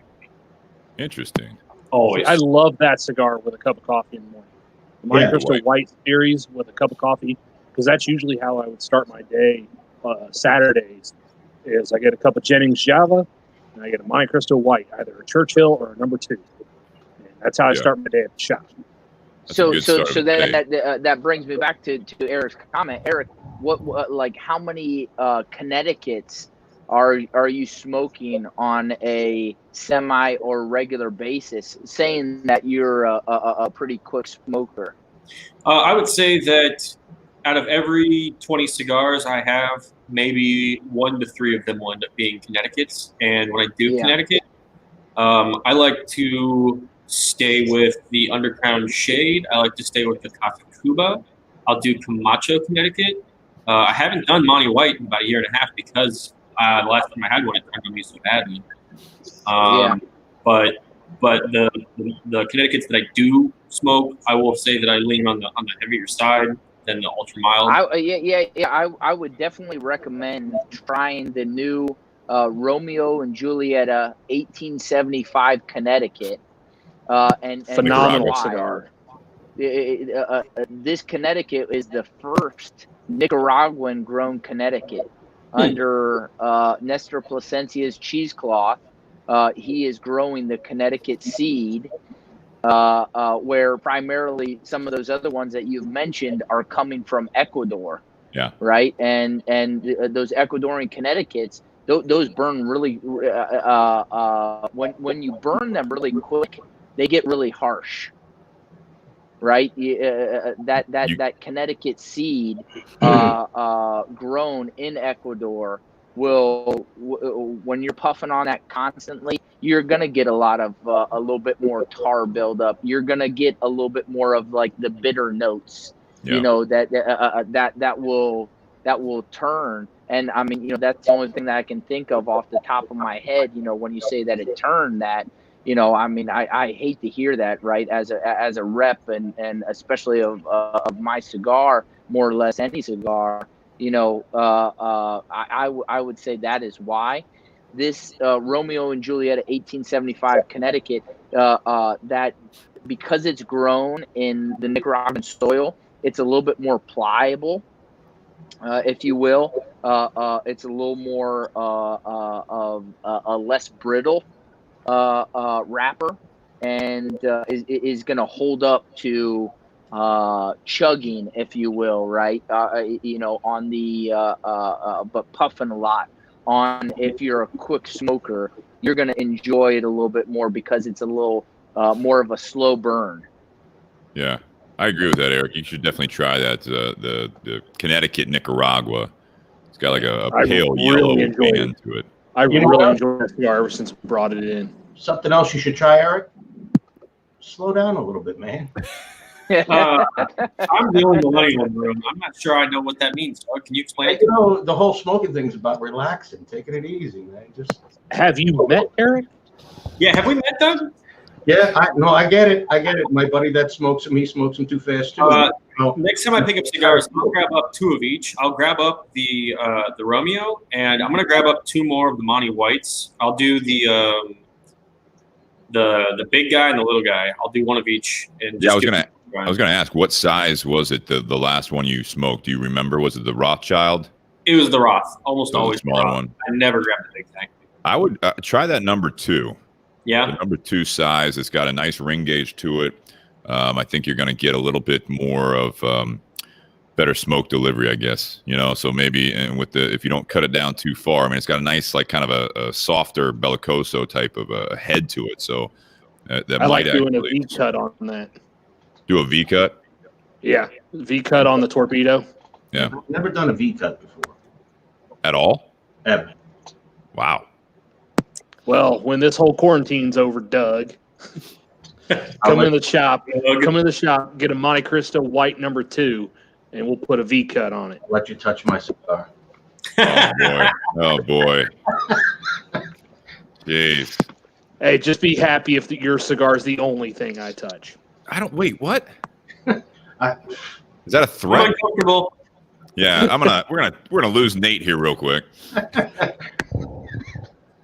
Well, I say this, we can kind of round out part 1 here. I think that we can do the thing that we've done recently, Nate, where rate the cigar out of 10. We'll go around the table here and rate the cigar out of 10 here. So the Aging Room Nicaragua, we'll start with that. So Josh, you're coming back in. I don't know if you can hear us still. Yep, absolutely. I had to get a cord for my phone. My phone was about to die. That's fair. Well, I'm glad we didn't lose you there. But we're doing so. I'll start with you, Doug, up top there. The Aging Room Nicaragua out of 10. Just overall, look at the price point. You can look at construction, however you want to rate it. But out of 10, 10 being the best, what do you give the Aging Room Nicaragua this week? It's definitely a strong 9, without a doubt. Yeah, I don't a 10. I'm not sure I have the capability of giving anything a 10. Maybe 1 cigar, and you already know what that is, and I'm not gonna say it, but you know what I smoke all the time. And go ahead. That's the La Imperiosa Double Robusto. That was my 10. Yeah, and this is very different from the La Imperiosa, that is for sure. Well, but the thing is, it's in my wheelhouse. Yeah. And it's all Nicaraguan, and most of it is made by my father. So this jumped right in my lineup because nice. Right where I want. Good. Nate, how about you? For me, I give the cigar out of 10. I give it a 7 for me. It's very enjoyable. I do like the cigar. It's not my favorite of the 4 Quattro lines, but it's got a lot of good flavors. It's a very good smoke. Price point for me, just a tad high, just because I know there are some other cigars that are a few bucks cheaper that I like more than the Aging Room Nicaragua. And working at a shop, whether it's cigars that you're buying or whether it's cigars you're smoking while you're working, there are some cigars that you always find yourself going back to. Yeah. And the Aging Room Nicaragua is not one that I find myself going back to. I'll smoke it every now and then, but it's not a weekly or even a monthly smoke for me, but it's still a good quality smoke. There's just so many other things that I'd be more inclined to gravitate towards than that cigar. Gotcha. Eric? I'd like to mention that I don't want to sound pretentious, but I never think about price when I rate a cigar. I want to smoke a cigar because there's no need to smoke a cigar. It's a want. And for me, the objective quality has to be there. So I'll never, ever think about the price if it's something I actually enjoy and I love. And having had this several times, I went into this before smoking this cigar today, floating between 8.5 and 9.5 for this cigar. And today, honestly, I just bolded that. That's definitely a 9. This has never been bad. It's never turned. It's never had a problem. It's never fallen apart. I still haven't relit. My poor lighter's sitting right here. Hasn't been used more than once today. I absolutely like it. And I think that, as Nate mentioned it, he wouldn't buy it for the price all the time. I'm sitting here thinking to myself, I don't actually know how much this costs. $12.95. Is it $12.95? $12.95. So now that I know that it's $12.95, personally, I think that's a phenomenal deal. Yeah. For smoking, for the quality I have, I think that's underpriced. I think this is $14.95 all day. All right, Josh, what do you think out of 10? Smoke are $10 or higher. So for me, it's Yeah. Josh. So I'm going to give them a little bit more complicated answer since I'm a little bit more of a bias coming in here. It was pretty neat getting to come back from Honduras. I got to go and visit our factory in La Flor de Copan. Hey, I'm not going to interrupt too long here. Nate, you keep the round table going. Do the whiskeys next. I got to run inside real quick, okay? Okay. Go ahead, Josh. So talking about that, we got to sit down with a group of the maestros, and we got to learn on how they actually rate the cigar. And we had a sheet of paper, and these group of the maestros, which are together, they make up, they have 300 years worth of experience in the cigar industry. And so they're sitting down once, if not multiple times a week in a round table and sitting with a cigar unbanded. They said in the round table, they sit around while they're smoking it and they talk about everything but a cigar. And they have a sheet in front of them while they're smoking the cigar. And they're going over things such as the flavor, right? The ash, the aroma of the tobacco as it's smoking. They're going over the construction, of course. And they're going over all of these aspects of it. And so that kind of gave a new light, a new perspective to me, when I'm going through a cigar and how I'm rating a cigar personally. And so ever since then, I have looked at a cigar very differently. I've smoked a cigar very differently. And so I'm gonna agree with Doug and Eric. I'm gonna give it a 9 out of 10 as well. The construction on this thing is near perfect. The ash is a pretty brilliant ash. It's white. It's well constructed. The pull. It doesn't take much to pull through a cigar, and all of the Cuatro Nicaraguas that I've had, I haven't had not only a burn issue with them, but I haven't had a draw issue with any of them. And then so you're kind of making me feel bad, Josh. You're making me feel bad because the three of you all gave it 9s. I give it a 7. Make me feel like a jackass. Don't feel bad. There's always one in the crowd. There's always one. Better than you. That's what it is. Shut up, Eric. Very very nicely pointed out that you're more price driven, and I think you gave it a rating. Steve did ask us, right? To include that in our evaluation. Steve did ask us. I'm not holding that against you. If we're talking about just the cigar, you said 7. All right, you said 7. Just stick by it. You don't feel bad. I thought it was Josh's turn to talk. Hey, take the price out. I give it an 8. So with that given information, and if we were, and that gives me an idea that in the future, when I come on, I would like to do that sometime. Is get a sheet that we can provide the listeners and kind of give them a screenshot of how we're rating this and go through like the group of the maestro would and rate the cigar and then at the end. So I'm gonna give this a 91. I'm gonna give it a 9.1 on a wow, a very specific. Very specific. Screenshot in the tech talk, by the way. I appreciate. What's that, Eric? Good use of the word screenshot in the tech talk. All right, and then a little briefer, just so we can wrap it up. How about the Weller? The Weller Antique 107 was the featured whiskey tonight. We featured it, I think Nate said, on episode 11. So we're going back almost 2 years at this point. But 100 episodes ago. Give me out of 10 there, Doug, on the Weller. That's probably an 8 to 8.5. It's really good, but there's other ones that just blow me away. It's a price point at this point has become a little little painful for what it is. Are you using a pick? What I'm using, and I was waiting for somebody to ask me, when I light a cigar, I don't want to burn my fingers, but I'm going to smoke it as far as I can. And this one is smoking right to the nub. And I guess I have sensitive fingers, Eric, but I use this little metal very sensitive. stick it in the end. And then I stop when my lips start burning. So that's what it's about. But yeah, 8.5 or so for the Weller. It's really good. They pissed me off with the price increase. All right. And I do want to show this before we get to Nate here. I love Avi says Nate is the Simon of the cigar panel. Going back to so that's a great call there. So Simon, Thanks, Nate, love you too. Nate, what do you think of the Weller? No, the Weller it's very enjoyable. I give it an 8 as well. I think if this was back when this was under $30 a bottle, this could be a 9.5 to a 10 because it's just such a phenomenal. Nice job, Eric. And Eric burned his fingers. No, it's such a phenomenal.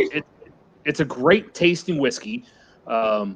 It's not overbearing. There's not that Kentucky hug. You don't feel it burning down your chest or anything. There's a lot of complexity to it. I think it's still a whiskey that even at $50, people are still waiting in line, multiple hours to get their hands on because it's so limited. I think the secondary market still treats this whiskey well. Like I said earlier, there are some places that put this on the regular shelf at $130. That's insane. That's just ridiculous. I don't think it's $130 whiskey. 50 at $49.99. That might be the top that I pay for this. Agreed. If they sat there and put this at the same price point as Blanton's, which is only $5 more than this, I don't even think I'd pick it. I think I might either wait to get something else that's being released that day, or buy a couple bottles of something else. I mean, hell, I can almost buy 2 bottles of Bua for 1 bottle of Weller. So yeah, you're in different ballparks there, though. And if you think about it, the price was really close to the Special Reserve, and they're 2 different whiskeys, so maybe they felt like they had to differentiate the 2 price-wise. Well, and this is twice as good as the Special Reserve, in my opinion, but that's I just agree my with opinion. it doesn't give you the headaches. Yeah, exactly. Josh, the Weller 107. What do you give it out of 10 there? Out of 10, I'm gonna go 7.5, 7.5. I think it's a great go-to. It sips, as Nate said. It doesn't give that burn, that Kentucky hug, as he's coined. But I think it's a smooth sipping. Again, I reiterate, I think it was a great pairing with tonight because of that sweetness that it gives, and that pairs with the smokiness and the roastedness of this Nicaraguan in the aging room Quattro. I think I'm going to go with the 7.5. Nice. Well, so I'll kind of round it out here. I think with the cigar, the aging room Nicaragua, what I'll say about that one here is that it has, when I say medium plus, I think it's a strong plus as you get through this cigar. I don't know if you guys are feeling the same thing. I think as I've smoked it, it has built on me as far as strength. And maybe that's just me, maybe that's just today, but I definitely I can kind of get a little bit more that nicotine strength as I'm getting through the cigar. It's deceiving as you get through it. Yeah. I think there's a lot of body buildup, which is good because, to Eric's point about not turning on you, it hasn't turned on me, but as I'm getting towards the end of it, it seems like I'm smoking a fuller cigar as it goes through. So I'd give this aging room Nicaragua, I'm 8 to 9, so call it an 8.5. I think it's a great cigar. I think it's a universal cigar for people that want to get in that medium to full range. I think it's got great flavors, but it's one of those that I think maybe the trend right now, and AJ's putting out so much stuff that it doesn't matter who he works with. He got so much tobacco, like Josh said.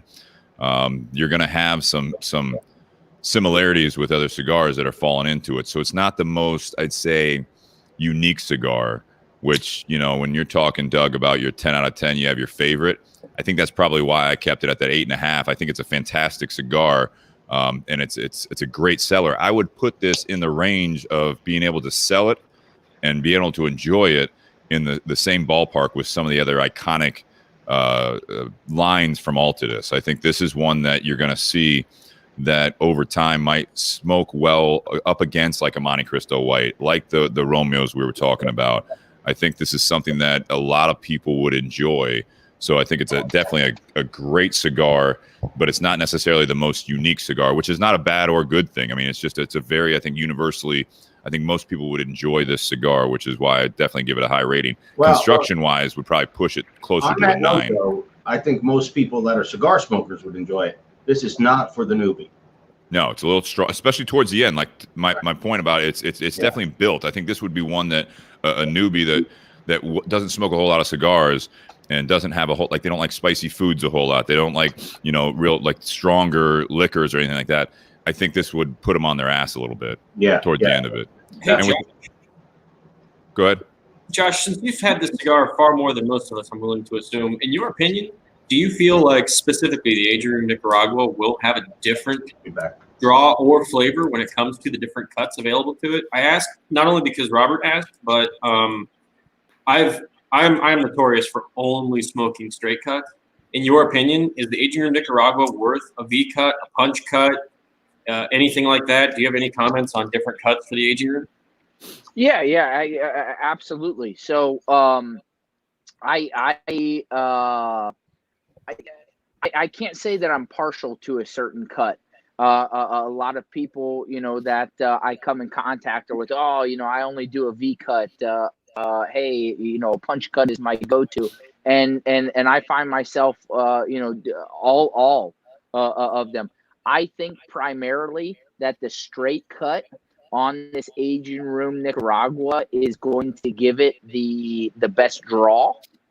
Because I find, you know, in these Nicaraguan tobaccos, when you use a punch primarily, you're going to get a little bit more buildup because of the oiliness of this Nicaraguan Sumatran wrapper, because of those Nicaraguan fillers in it.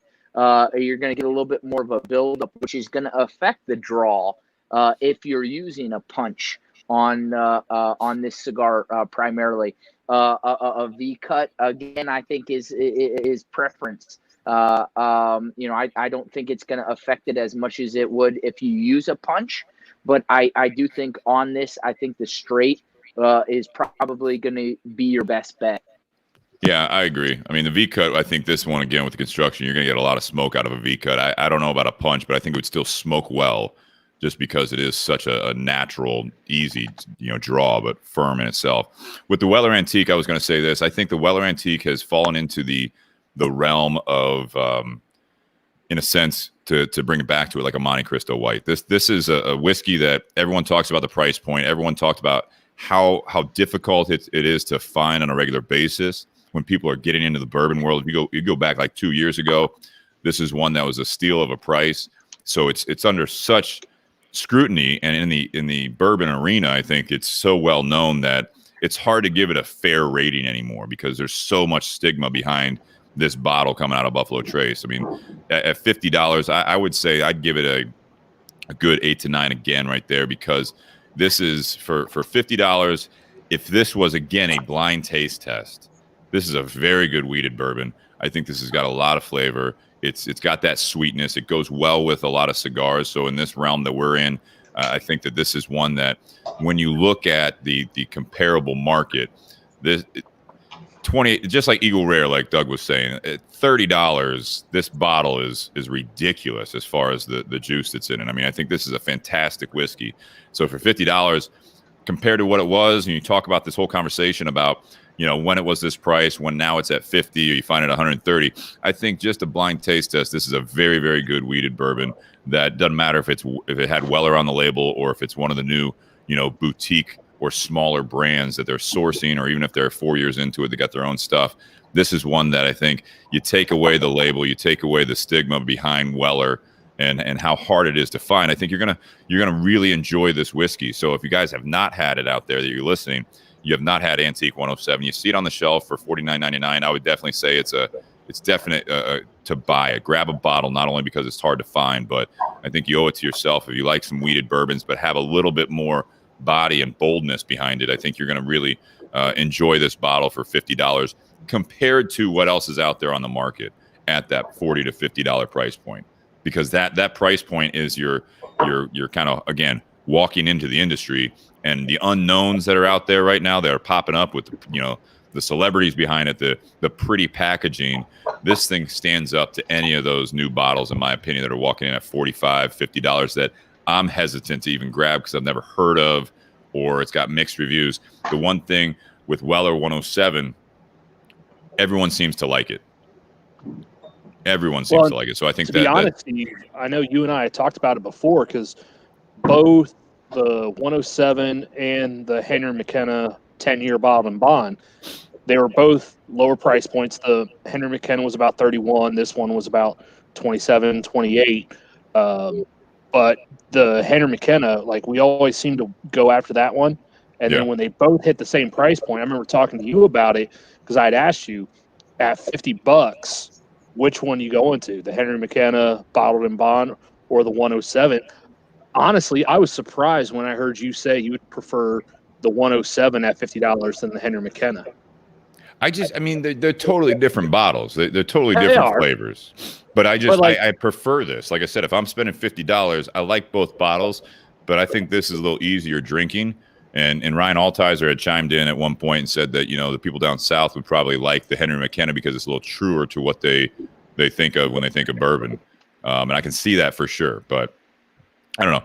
I really enjoy the bottle. I think the pairing, we hit it several times. The pairing is a fantastic pairing. So if you guys have a bottle of 107 or you are looking for a cigar to smoke with it, that Aging Room Nicaragua is definitely one of them. I wanted to say, because we're not going to do just a 15% off on this, we have a special deal. Josh and I did a promo video, and it's fantastic. You've got basically across the bottom of your screen, if you're listening to it, or if you're watching this, we have it scrolling across there. I've got the pack right now. Sorry, I'm going to hold this up high enough so you can't see the packaging of what bag I have it in. Fold it back. But because it's not an Altadis bag.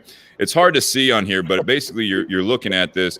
It's going to be 20% off, $60 retail. We're doing 20% off special. So call the Tinderbox at Easton. Email Easton Tinderbox, our sponsor, Easton Tinderbox at gmail.com. You have an Upman Hispaniola, which is one of Josh's favorites. You have the newer Herman's batch. You have the classic Monte Cristo White, the Monte Cristo Nicaragua, which is an all Nicaraguan cigar as well, made by AJ Fernandez for Altadis. And then you have this cigar in there as well. So instead of doing 15% off, mentioning the podcast, it's not just this cigar that we're smoking tonight, but that killer combo is going to be it's $45 plus shipping and tax. Or if you're in the area, once we get out of this, depending on what next week brings, hopefully you can carry it out at the Tinderbox at Easton in Columbus, Ohio. But I also want to thank, obviously, them for this cigar. And then Altadis, with Josh being a part of this, we always feel lucky having you on here to talk cigars, because the knowledge is there, the passion's there, and appreciate all of that. And also the BS Cigar Company for the support. And then the Patreon page, I'll mention it one more time. We'll mention it again as we get into part 2. But patreon.com/Bourbon and BS Podcast. You guys can actually help contribute to us getting new bottles, doing more technology like this. I appreciate all the support. I know Nate's been a part of this for quite some time now as well, and just the changes we've been able to make, not only with the technology, but even the lighting in the garage. These are all things that, through the sponsorships with Altadis and BS and Tinderbox, and now all of the viewers that have been chipping in, it's been a great support, and I'm excited to see where we can go with that, and also with that apparel that we're going to be working on here as we get out of the coronavirus craze that's going on right now. So guys, thank you very much. I'm going to end part 1 here. If you guys are listening live right now, we're going to kind of take a quick break. We'll stay on the feed here. If you're listening to the audio, thank you very much. And make sure you check out part 2 as well. We're going to talk about, thank God for technology, which is a very, very, I think, relevant topic right now. So guys, thank you very much. All you guys, cheers. Clinky, clinky, clinky. Thank you very much, and stop. I thought that went well, guys. Well, and I have to say, so small cell of rain that came through Hilliard, and I had to grab my stuff, put it inside, but I left my cigar sitting on my table. So for the time period that I was outside, it was actually getting rained on a little bit, and I came outside, kind of rolled it on my pants a little bit to get some of that water off. I lit it up, and it's still burning fantastically well. It's not tunneling through the middle. The wrapper is still catching and burning well. So, Josh, there you go. There's a marketing line for you. Storm tested. Yeah. Weatherproof cigars. Can stand up through the rain. I love it. I love it. Then we need a break. You guys want to roll right into part 2 here. Yeah, let's roll right into it. Do it. Eric, you all right down there? I'm great, buddy. Thanks. You look great. You look great. Not as great as you. Let's be honest. Oh, you're sweet. All right, Nate, you want to do the button push here?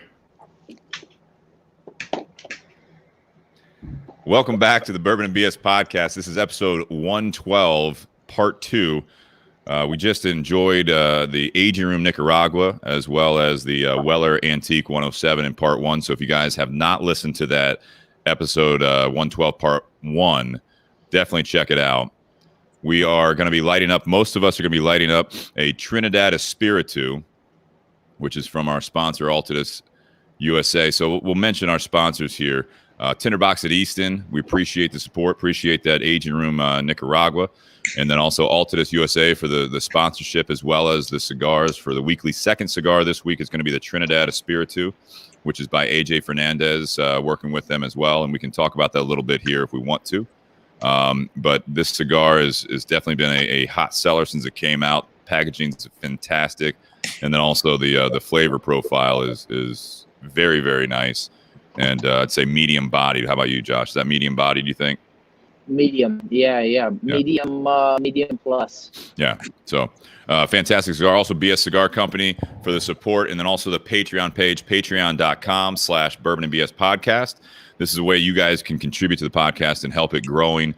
If you guys check us out on Facebook or YouTube Live every Wednesday, this is an opportunity for you guys to share it, be a part of the conversation, enjoy it. And then also we're going to have some swag coming out. I've been saying that for a while. Everything's ready to go. It's just now we're in this essential businesses only. So we are not really able to do a whole lot at this time, unfortunately. But that is coming. I've got T-shirt sizes already from all the patrons on there, and I'm loving the T-shirt so far.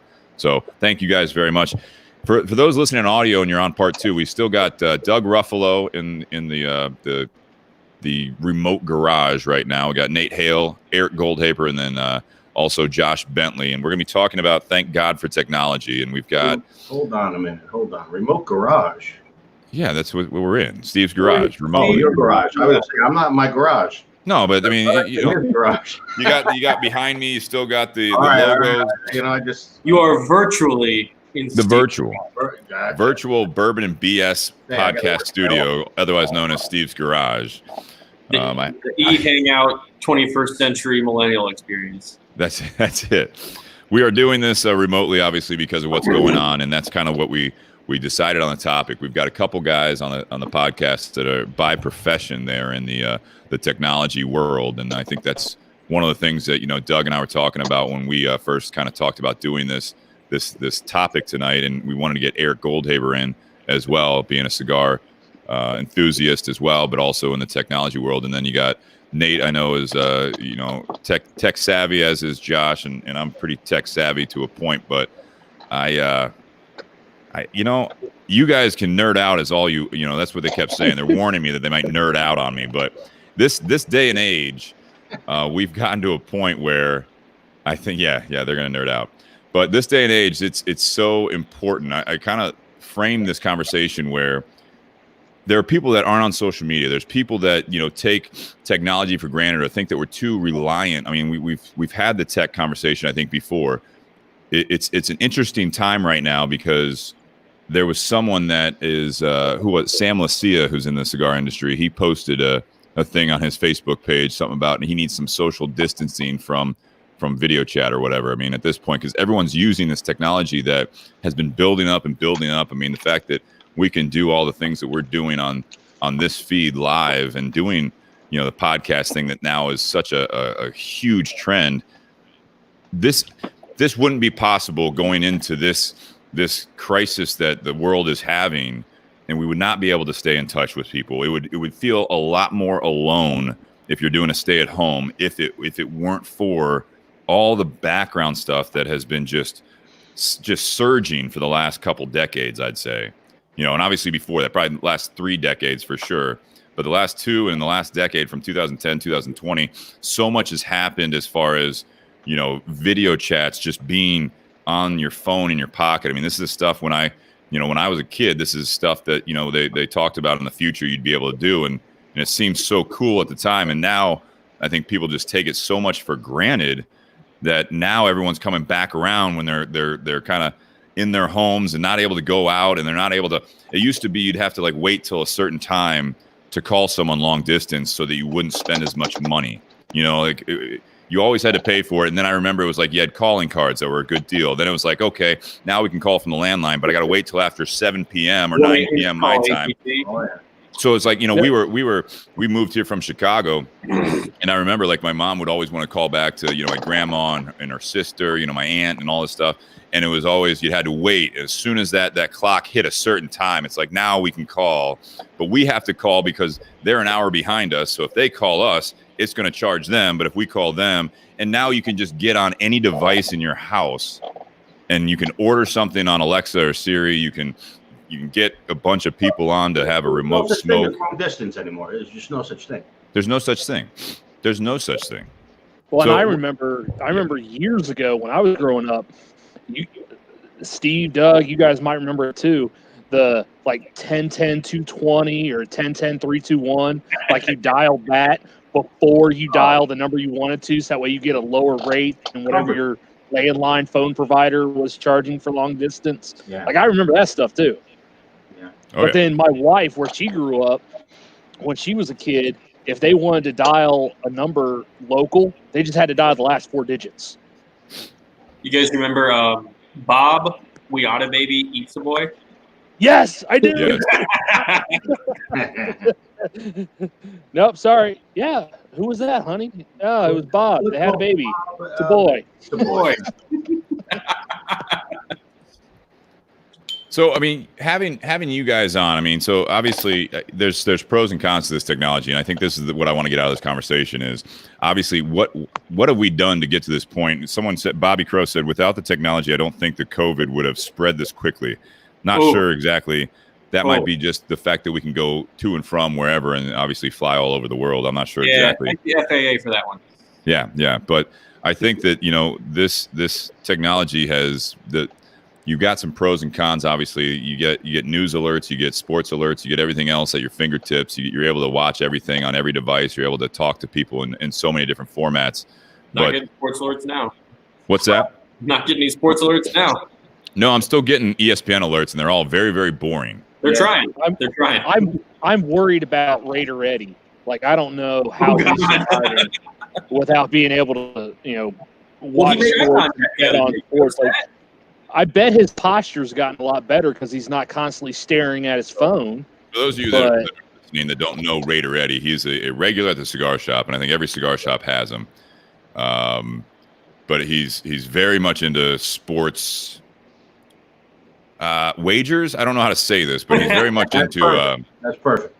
That's the way to say it. He's very interested in the scores and what's happening in every game going on every day. So he basically is like a teenager, and he's always looking down on his phone constantly. And it's almost worse. So that's why Nate's saying that about his posture, is that in the last probably 4 years, his neck and back posture has advanced about 20 years. He looks like Quasimodo. It's getting to that point. Yeah, he does. He kind of walks in sometimes doing that Cro-Magnon kind of walk into the show. That's exactly right. But go ahead with your point. I mean, it's very. I just wanted everyone that doesn't know Raider Eddie, that isn't a Tinderbox regular. No, that's what I was saying. I mean, with all that's going down, I mean, it's kind of brought us to the point where it's hard to communicate with people like we used to because we can't communicate face to face. But it's less personal. But we have, because of technology out there, like we're finding out like who we do care about or who cares about us, people that are reaching out to us, people that are calling us on the phone, or people that are sending us messages, and then also with everything that's gone on, not just in the cigar industry, but there's a lot of community buildup. There's a lot of people that never thought about it before, but now with all this going on, like, you know what? I really need to support those that are close to me. Whether it's someone in, the restaurant industry, or anything like that. People that don't have the luxury of being able to work from home and have been furloughed, or aren't able to do their job, and it's kind of made people reach out and be like, you know what? I'm still doing okay. I'm doing great. There are other people that are less fortunate, and this whole thing has shown me that how fortunate I am and how less fortunate other people are. I'm going to go out. I'm going to reach out and help those people. Well, how many people would have been unemployed at this point if the technology wasn't there? Like, Doug is in that realm as far as, he's busier than ever right now because everyone's making sure that they've got secure networks and able to do this work from home thing. Yeah. I mean, the services or the jobs that have, besides grocery stores, gas stations, banks, and even banks, but I mean, liquor stores, right? Yeah. The essentials. But I mean, those, the core businesses that are that old fashioned that you have to be there. I mean, cigar industry is one of those. I mean, you got Josh on here as a traveling salesperson that he can't walk into any doors because everything is shut down. No one's buying anything. So, I mean, that affects them, but it's these kind of older school or more traditional hands-on type of a place that this, the country was basically, based upon. And now it's all this technology. I think it's a valid point that without people doing what like, Doug does and Eric does, there'd be so many more people that it would cripple a lot of the foundation of this country and the world if they weren't allowed to work from home or remotely. One of the things I like to think about, and so I've been in technology since like 1980, and in one degree or another. And when you use something, most people use something and they don't have any clue as to how that happened. What started this whole thing? What made someone develop this thing? And I look back, and I'm going to use an example, a little bit of a soapbox for me, but I'm going to use the example of digital music as something that, how did we get to the point where everything is, I can buy one song? I grew up buying records. I listened to both sides of the records. I know every song on every album I ever bought. I know all the words are still here. That's how I grew up. But the problem was, right, when I was a little guy, you can't take that with you in the car. You go for a 2-hour ride with your family, you're stuck with a couple of shitty channels on the radio, right? Some genius came up with the idea of the 8-track tape. That was the worst thing ever. It was a great step. The 8-track tape was someone looked at a reel-to-reel and said, hey, I can make it into a continuous loop.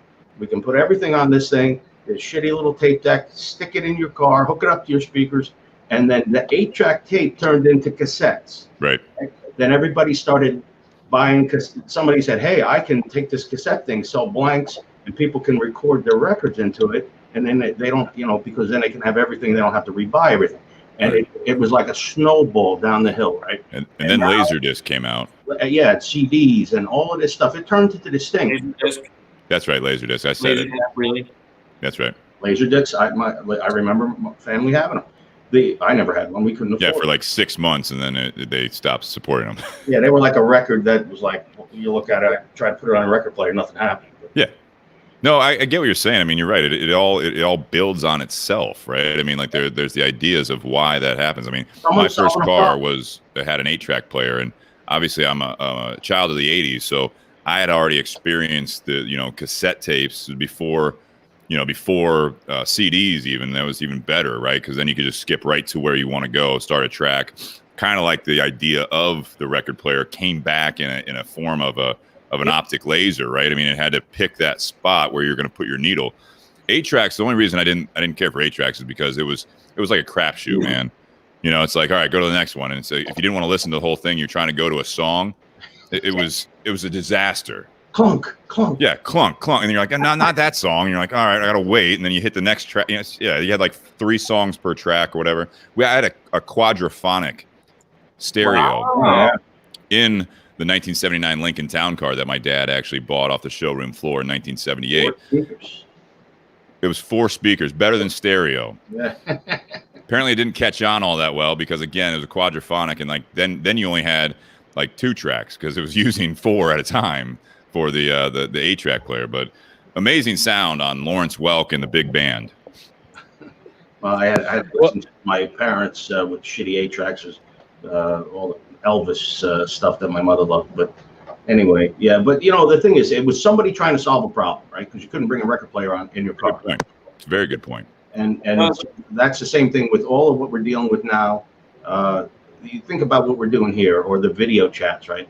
When I first started traveling for work, I would get on Yahoo chat, and I remember when they first came out with that video thing, and I had to get a webcam from my house so I could see my wife and kids when I was on the road. That was the coolest thing, and I didn't have to make a phone call. Doug, I got a question for you. And Steve, I think you're going to love this question. This is not a super technical question because Doug and I can get lost in the weeds with tech crap all day long. But it's more about because I know what Doug does, and I know the nature of Doug's business. And Steve, I think you're going to find whatever Doug has to say super interesting because I know I'm looking forward to the answer. Doug, in your opinion, or in your exposure, what you've seen recently from a work perspective, how have companies been adjusting to the concept of remote work and work from home who previously did not adapt or approve of that work-like integration? What have you seen? What do you feel? What's happening? So I work for a cybersecurity company. We sell firewalls and we sell cloud security and antivirus and all that stuff. It's one of the top companies. A lot of companies buy firewalls and they size them and make their decisions based on what they're used to, based on what's going in and out of their enterprise. They have a few maybe a handful of people that need to get in and do a VPN connection and to do various tasks when they're not there. And now they might have 100 or 1,000 people that need to work from home. And the work must continue. And so how do you do this? Now the piece of hardware that they sized based on what they knew they needed is not necessarily what they need now. Why is that? Because it's sized for certain. So here's the thing: most people are going to get the stuff people do on their work computers is not always work. No shit. They're web browsing and doing all these other things. So you have a pipe, you have a certain amount of bandwidth in and out of an enterprise going in and out of that thing.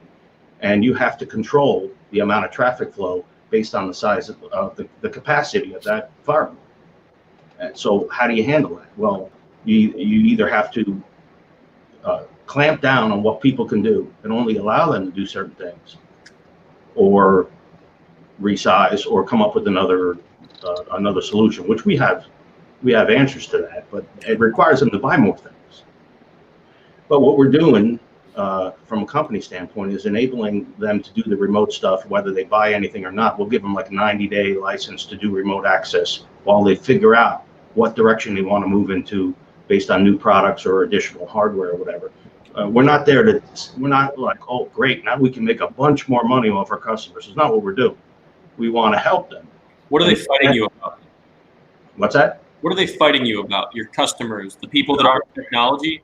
What's their biggest point of contention? What's their holdup? What's their biggest hurdle they have? I haven't gotten anybody that's given me any contention other than budgets. Oh yeah?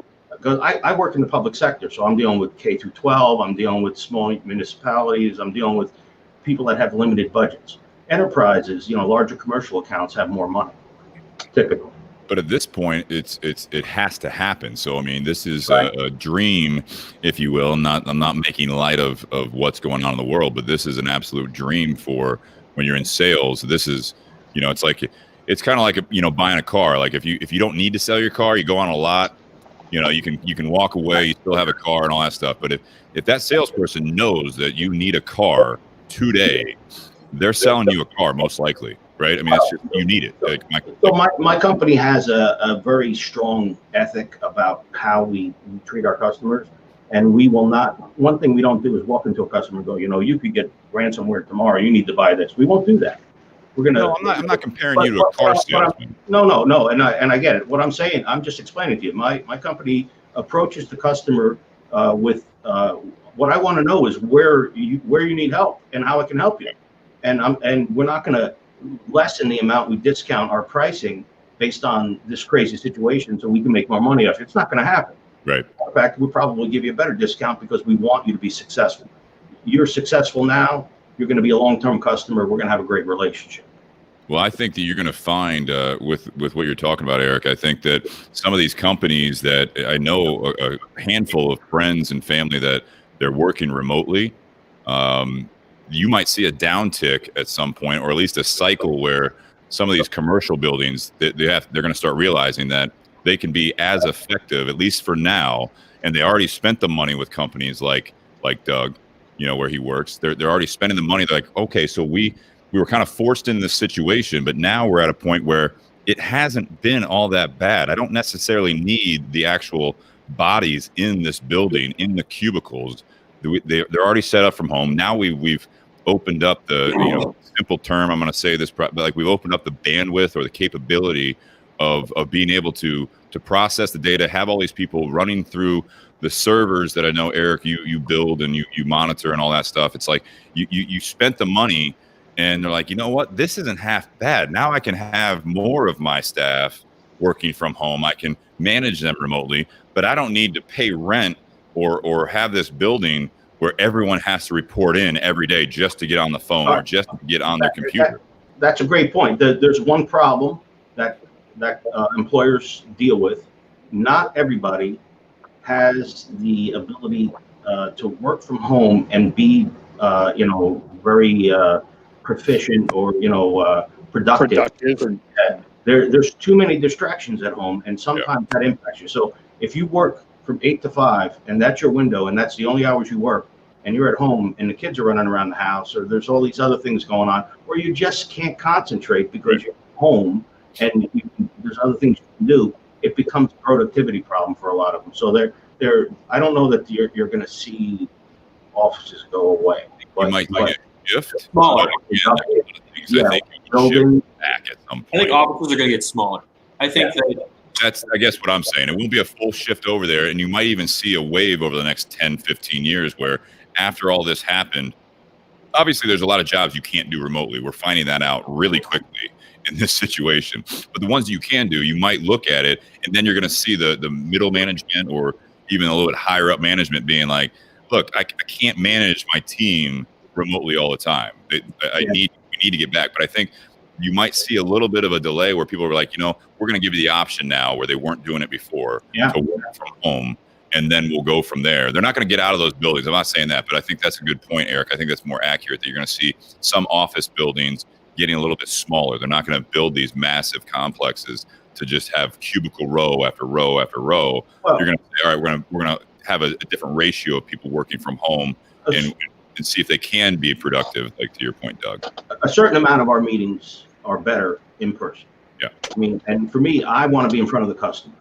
I can't build a relationship with a customer long-term on Zoom or WebEx or whatever tool you're using, right? I mean, it's not going to happen. We need to go to lunch. We need to spend some time together and, actually know that I'm a real person and not some fucking recorded video that that manages to answer all your questions. But even within my company is based out of California. We have an office in Plano, Texas, and Reston, Virginia. That's it, and other than Europe a couple places. But within Ohio, there's maybe 30 of us. And occasionally we rent a Regis office space or go to Spaces or one of these places and rent a spot for a day and just get together and spend some time together and keep that relationship going and just collaborate. Knock out a marathon of days of meetings, just meeting after meeting after meeting. Oh God. I think that's the balance, though, Nate. I know you guys. So I think that's the balance, right? So you've got jobs, and Josh, I want to get to you. We got Dustin Bovey on the feed now as well, where I like having him on, especially this time because he's seeing, he's in the grocery business and definitely is seeing a different side of what's going on. But with Josh, you've got that balance, right? And Nate, go ahead before Josh answers this, but I wanted to chime in with that. Is that you do have, I saw expense accounts in a lot of industries over the last probably 10, 15 years. They were tightening things up because people around the boardroom, like, you really need to be spending these client meetings in some industries to go out for dinner and drinks and stuff like that, like they used to do, back in the day when we didn't have this. Why don't we? I think we went through a wave of that the technology was getting there. So it's like, no, we're cutting your expense, accounts. You're not allowed to go out. You're not allowed. You don't need to travel all the time. Just call people. Like, in the cigar industry, Josh could easily just call all of his accounts and send samples and do all that stuff, do the video chat. I mean, you can see an industry going that way, but I think there's not the effectiveness sometimes, to your point, Doug, where you can actually meet someone and not right now, but shake a hand and get to that point where you're actually face to face with this person. And I love that. You're a real person. You're not just someone that's sitting in your home office and talking and smoking a cigar on the side or, like that type of thing that they don't really need to know about. But Nate, what'd you have? Well, what I was going to say is a couple of years ago when we had a management change in my group, they initially started out and they're like, yeah, if you guys want to work from home, you guys go right ahead. You work from home. I love that. You're a real person. You're not just someone that's in the office and so most of us were working from home. And then after a couple months, someone's echoing. We had a management change. But after a couple months, turn off whatever they've got sound going.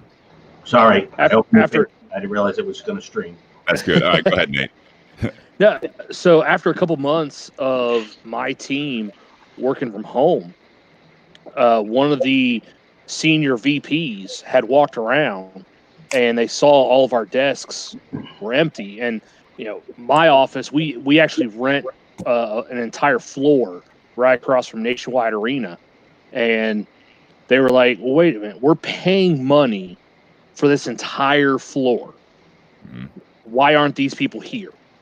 Like, if we're paying money for these desk spaces, then people need to be here. And so that's how my company, I work for AEP, that's how they kind of are. If you need to work from home, you have the ability to work from home. You clear it with your manager. If your kid's sick, if you have to take care of a loved one, if you're sick, you still have the ability to work from home. But that's not wrong. Hang on, Eric. If their whole thing was, if you're able to be in the office, then you need to be in the office, because I think it does provide a source of community within your own team and within your business to have people in the same office, because there's two other companies within AEP that are in my floor. Right. And sometimes I work with or collaborate with those other companies, or there's other divisions that I need to go to. And it's a lot easier for me to walk over to someone's desk and ask that person a question and get an answer is for me to Skype them or send them an email, and there possibly be some miscommunication or understanding between the two. It's a lot more effective if we're all in the same area. And it's also more effective from a training standpoint. I'm the most senior person on my team. So whenever people on my team have a question, I'm one of the people that they go to most often. All the people that work around me on my team have all been there less than a year. Sure. Or no more than a year. So if they have a question, it's a lot easier for me to just slide my chair over and look at their screen, see what they're looking at, than it is for, like, oh, you have a question about this? Here, share your screen with me, or let me share my screen with you, and then Skype, because then I'm trying to show them what they need to do, and then also type out like, hey, did you see this? Absolutely. Or this is where I get like it. it's a lot more it's a lot easier for me. Eric, what were you going to say? Look over their shoulder. So I think none of that's wrong from their management perspective. Where they're like, we're paying for this spot, we want people to use this spot, we have this spot. Why don't you come to the office and use it? And there's no right or wrong answer. So Nate, you're right.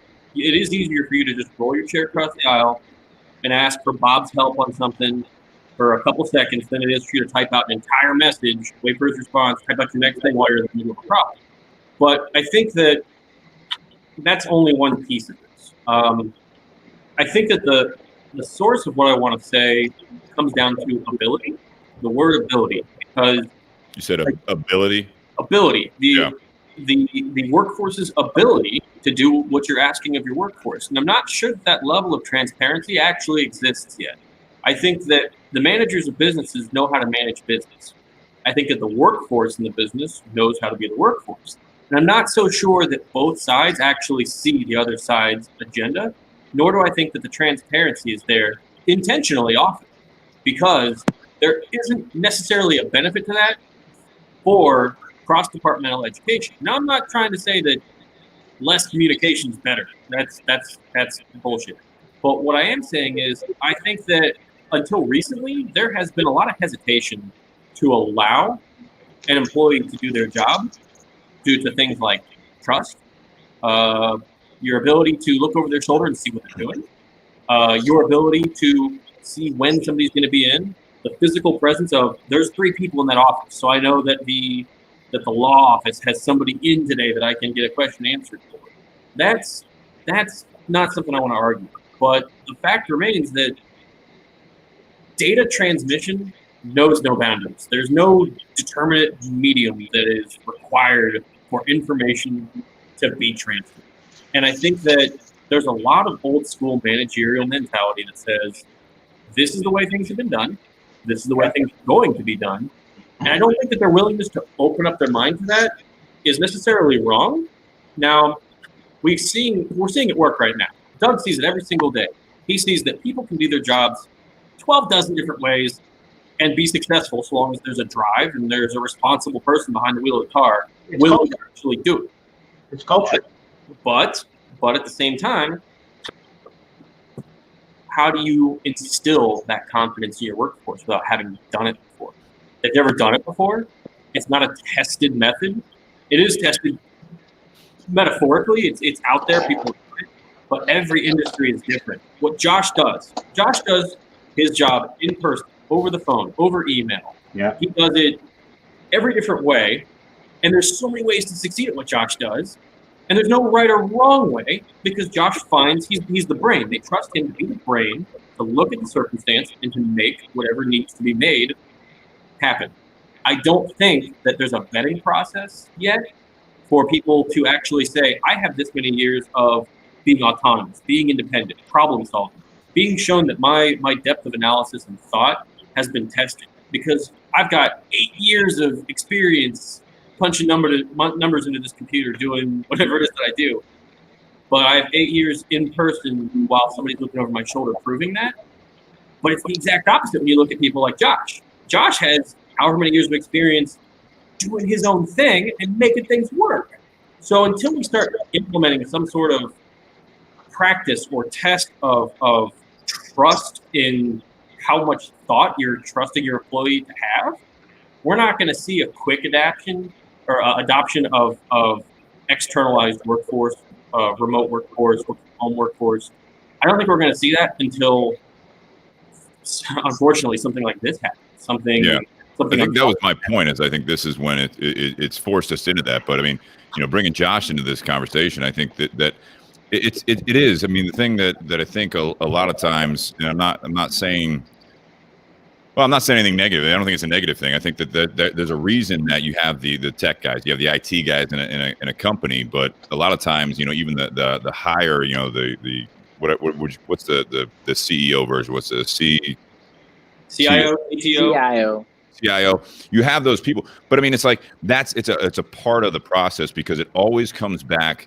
The technology is there, but it's always about the people that are using the technology. That's the big thing. I mean, we've seen that happen. We've seen the stories. We've seen companies fail where there's someone that comes in that is just a trailblazer, and they just come up this technology. Now we can do all this stuff and all that, but then the business or the group would fail because they're just focused on technology, and then all of a sudden you have like Josh. Yeah, you're giving Josh compliments, and they're actually very, very much they're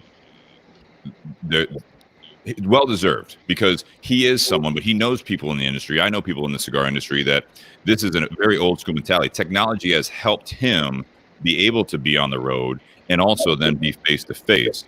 But there is an empowerment there for an employee to go out there. And there are plenty of them, plenty of traveling salespeople that then they start relying a little bit too much on technology, and they're not walking in the door. They're not having that face to face. They're not doing the actual job. And that's where Josh, it's nice to be able to not have to write down a work order and then use the old technology where you fax it in or you take it back to the office a week later. Now everything's delayed, or you call it in to someone in the office. Now you got two people doing that. Now you have this technology in a sales position like that where he can punch it in an iPad because they have their own app that they had developed, by IT people. Like, this is what we need. And then the IT department or the contracted company, they develop something for them to be able to use as a tool. And I think that's where it comes down to it. And Josh, Steve, you're hitting on a very important point for Josh. And you tell me if I'm wrong, Josh. You don't implement technology for the sake of technology. You need technology to make certain elements of your job easier to do, so you can spend more time developing the relationships with your customers, and ultimately that's going to grow the business. You're not ignoring your customers because you have technology that can take care of their stuff. The technology just makes it easier for you to do your end of the business. And that enables you to spend more time with the customers because you spend less time. You're not filling out some fucking paper for them, right? You can do something quickly and get more face time with the customer. Josh, what do you have? Yeah, I mean, directly, yeah, Doug. That's a great point. I'll walk in a tinderbox, and I can spend time, face to face with Steve and Brian and say, hey guys, how you doing? It's a very relational business. What we're doing. I have a relationship that I built up with Steve and Brian over what now, Steve? About 7 years, at least 7 years, 7 years. Yeah, 7 years now that we've built up over that face-to-face communication where, hey, I'm walking in your door. Hey, Steve or Brian, can I get you something to eat? Okay, you haven't eaten. Can I get you a coffee? And taking a bit. Okay, Chipotle. No, I'd rather have North Star Piata. You'd rather have North Star Piata.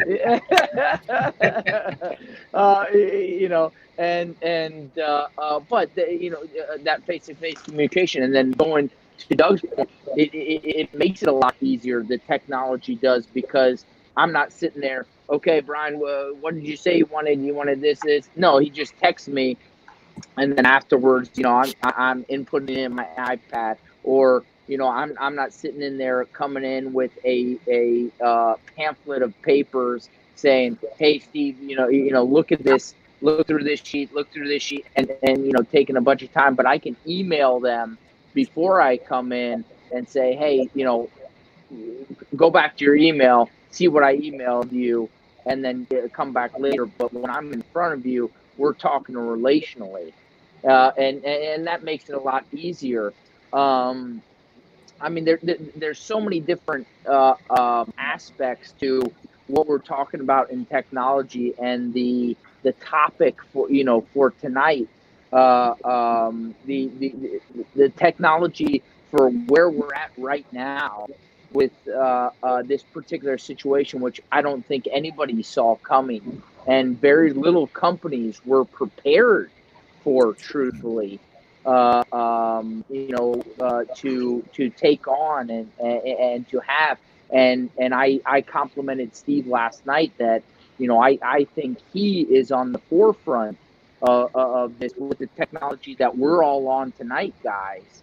And the aspect that he has to, hey, our business is not stopped right now, but we have the ability to ship, right? Which is helping Tinderbox keep the lights on, if you will.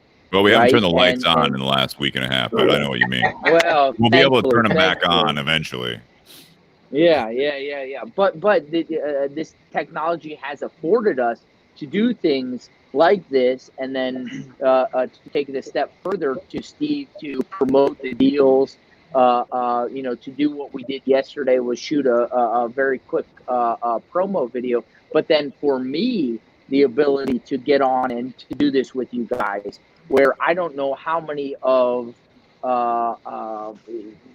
my coworkers are doing this. I don't know if their accounts have the ability or the platform set up to be able to sit there.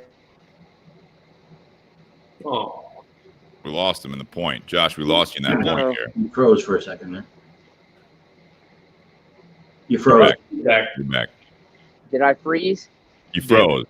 You didn't know how But many of your coworkers, I don't know how many of my coworkers are afforded this ability to meet with their accounts face to face, more or less have the ability to go across the platform, Steve, that you've set up previously, to have the interaction and touch as many people or get as many views as you have been able to get with this technology that we have. Steve loves touching. What's that? Steve loves touching people. Jesus. Thank you, Eric. Well, thank you for taking this valid point. This is amazing little anecdote, and then you throw that shit in there. Nice. You do. But that being said, think about this. When I graduated school, there was a book that I got a hold of. Timothy Ferriss wrote The 4-Hour Work Week, which was a very interesting book. If you go back and read it or have read it before, he touched on these points of working remotely in that, and how much does kind of as you touched to on the productivity portion, how much productivity goes into sitting in an office, and how much you're chumming it up at the water cooler, right? How much time you're spending searching the web at your desk at work, and can you take that and can you reproduce that and produce those same results working remotely, and then approach your boss and say, hey, can I have the ability, can you afford to let me work remotely, and let me prove it to you by doing 1 or 2 days away from the office, show you that I can have the same productivity as I would in the office, and then you let me work remotely maybe 4 or 5 days out of the week, and then come in for some of those meetings. And so, that's very interesting. And I will say that my brother, who worked here in the Cincinnati area, he worked for a company where he sold construction data, and he was looking to relocate to Birmingham, and first approached his boss and his company and said, hey, might I be able to work remotely if I move? And at first they said no. They said, we're not going to afford you that ability. And then he was highly considering and looking at some other options, and they got word that he was about to leave. And they came to him in the end and said, hey, we're going to afford you the capability and the ability to move to Birmingham. We're going to set you up remotely, and you're going to be allowed to work remotely, which he then did. Because of technology and everything, they set him up with a phone at his home, where he worked. And so, there's very interesting aspects of, the technology and what's happening and what's happening in our current situation with, my position, with your guys' position, but then think about schooling right now and what's happening with the schooling. Not only where, you and I went to school, Steve, our alma mater, Miami. That's right. I remember being at Miami and being in an economics class, and our professor, this was back in, not to date myself, but like 2009, I think. You're not dating yourself by saying 2009, by the way. You're dating yourself in the young era, by the way. Yeah, I was in a professional career by then. Jesus, I want to do some dating. I can do some dating. Well, so our professor at that point was one of the first ones who was tasked with this emergency aspect if schools would have to go to remote learning. And so we took, I think, a week or 2 weeks, and he had a program where we got on and we learned remotely. And now look at us, 11 years later, now these students are having to work and learn remotely, take quizzes, take exams remotely. Yeah. I'll give you an example of something in the cigar business. So a friend of mine, and I think, Steve, you've met him, was Sarab Sakar. He's a big Indian dude that you met when we had that gathering. Yeah. He moved from Houston to New Jersey and got a job as a buyer with J&R. So he was working at the time in Houston, was working for Sirius. Yeah. And he got this job with J&R, and it's been going great for him. And now New York, he lives up right in that hot spot where all the coronavirus is breaking out in North Jersey and New York, right across the bridge from New York. He left New Jersey. He got agreement from J&R to work remotely, and he's doing his buyer work from Houston. And he's staying with his family and staying out of that hot spot right now while this all settles down. That's remote access stuff and his ability to do his job remotely enabled him to put himself into a safer position. I think that's where it goes back to, and I know, Dustin, you want to get on. I want to make sure your mic's working here, but I want to say that I still go back to the balance part. It's not for everyone. You can't. There is a social. You brought up the university, right? Josh, with us both going to Miami, and I have a lot of friends that go to school online, right? And there's no right path. We've had that education. In fact, Eric was on that way back when we were talking about education as a subject, but there's value there to go to an office. It's not always necessary. Sometimes with the day and age we're in, not everyone has to go in the office, but there are a lot of positions. There's a lot of that social aspect in a good way, not just the water cooler, but there's the community sense, right? Same thing in the cigar industry, to bring back to that. There's a lot of people that like to just order online or buy cigars at a brick and mortar and then go home and smoke cigars. There's also a big part of the population that is a cigar smoking population that they like to be in a social atmosphere. That's what cigar smoking is for them. I think the work aspect is that I think when you're by yourself, if you go too far down the road of relying on technology and isolating yourself to be productive at home, you lose certain skills. You lose how to interact with people because you're not necessarily interacting with people. So when you're put in that situation, and Dustin, I'm going to let you go, but go ahead. But with Doug and Eric and I have had this conversation a lot of times. The technology guys, Doug and Eric are actually two, I guess, more of a rarer breed when it comes to the IT world, where you guys really work well with the salespeople, with the management, because you actually have people skills. Where a lot of times the IT type of people they're more introverts. They're not a social being, but that loses a lot because the translation. You're not working metaphorically, hand in hand, but in person. You're not right there working with them. What Nate was talking about, and I think there's some things that are lost. Just like the universities, I learned a lot as an 18-year-old, and 20-year-old being in a university. I think looking back now, I don't know what I would do. Would I do online for most of the schooling because it would save me a lot of money and I could work as well during that time, or did I gain a lot as a person by being in the midst of it, being at the university or in a lot of jobs where you have the option of working from home or actually dressing up and driving into the office and drinking your coffee at your desk, and then you go into a meeting, you actually have these interactions with people. I don't know what's right or wrong, but I don't think there is one, because I think it's industry specific or position specific that sometimes the technology, again, I keep going back. Thank God for technology. For me, technology is a tool, but again, I'm going to say it again, and I'm going to be a broken record. There's the people that are using the tool. You can have the perfectly balanced hammer, but if you don't know how to swing a hammer and you're not with someone to show you how to do that, you can watch YouTube videos all day long, but sometimes you actually have to be there with that person to say, all right, you want to use it this way, use the tool this way.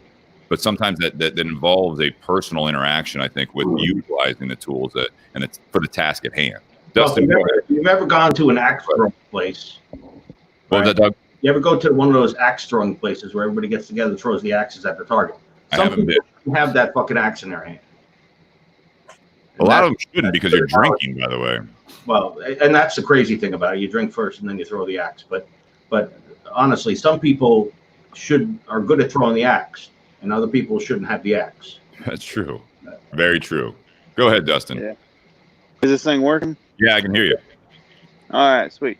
So I think, to hit on a few points, to what Steve and Eric said, to kind of touch base on Eric's point, I think there's a very fine line between assisting someone with technology and micromanaging. And I think that's the other big piece is so many people micromanage. I have a fair share of managers who do that. They're your, quote, old school managers who can't let go of that trust that Eric was talking about. But you can't let go of that trust if you don't give those people that trust and abilities to do the job and use that technology. And just, Steve, to your point, I've used the line, it's the tool, not the rule, more times than not. I don't know, I'm sure all of you guys have been into a Kroger store. When you go to check out, you see the big TV monitors at the front end that have what look like giant lottery balls on them. And they've got different numbers.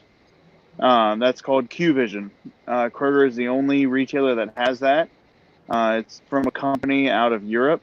The fun fact is they actually went to Walmart for it first, and Walmart said, no, we don't need it. And then Kroger adopted it. What is it?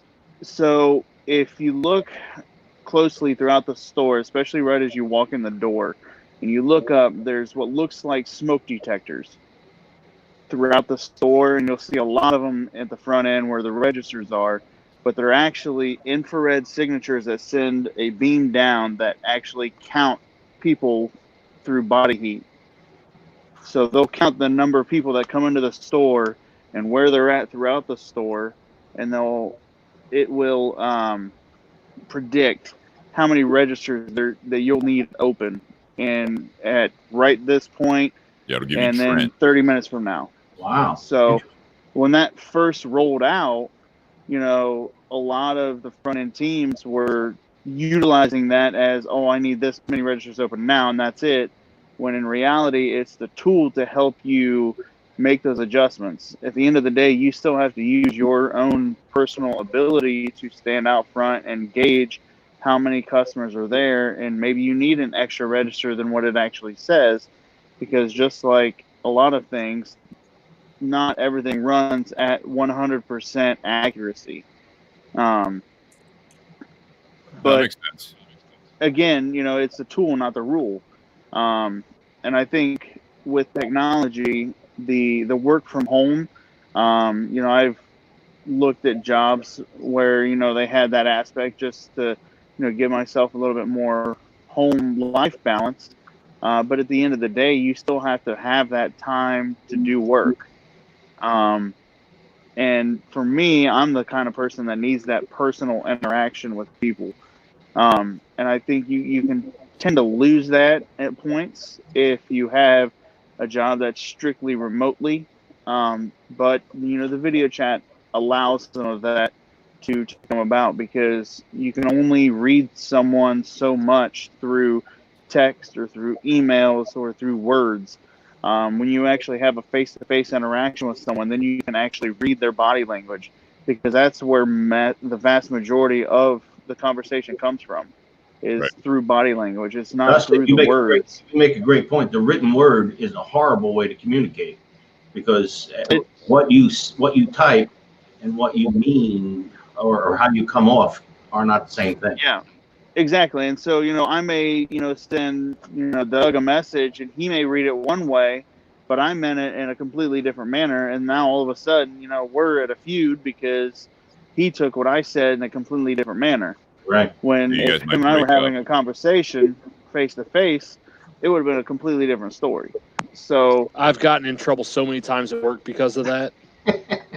Right, but I think technology also plays a huge asset, because with Cadence right now, not being in school, her teacher's done a fantastic job of communicating with all of the kids through what they call Class Dojo, which is an application that her school uses, and actually a lot of other schools use, for her to communicate through to the parents to get to the kids.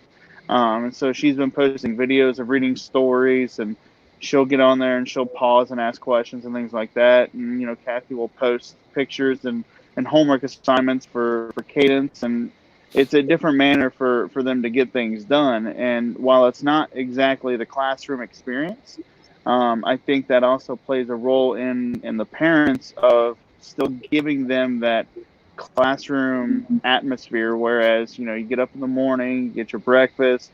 Right now it's Kathy and Cadence's routine in the morning of have breakfast. Kathy will get the stuff together. All right, it's learning time. This isn't any different than when you're in the classroom, and it's building that. With that, you've got a good core, though. There's a lot of homes that probably don't have that. You know what I mean? That's right. Again, there's a people aspect to that. There's a family unit there that's getting it done.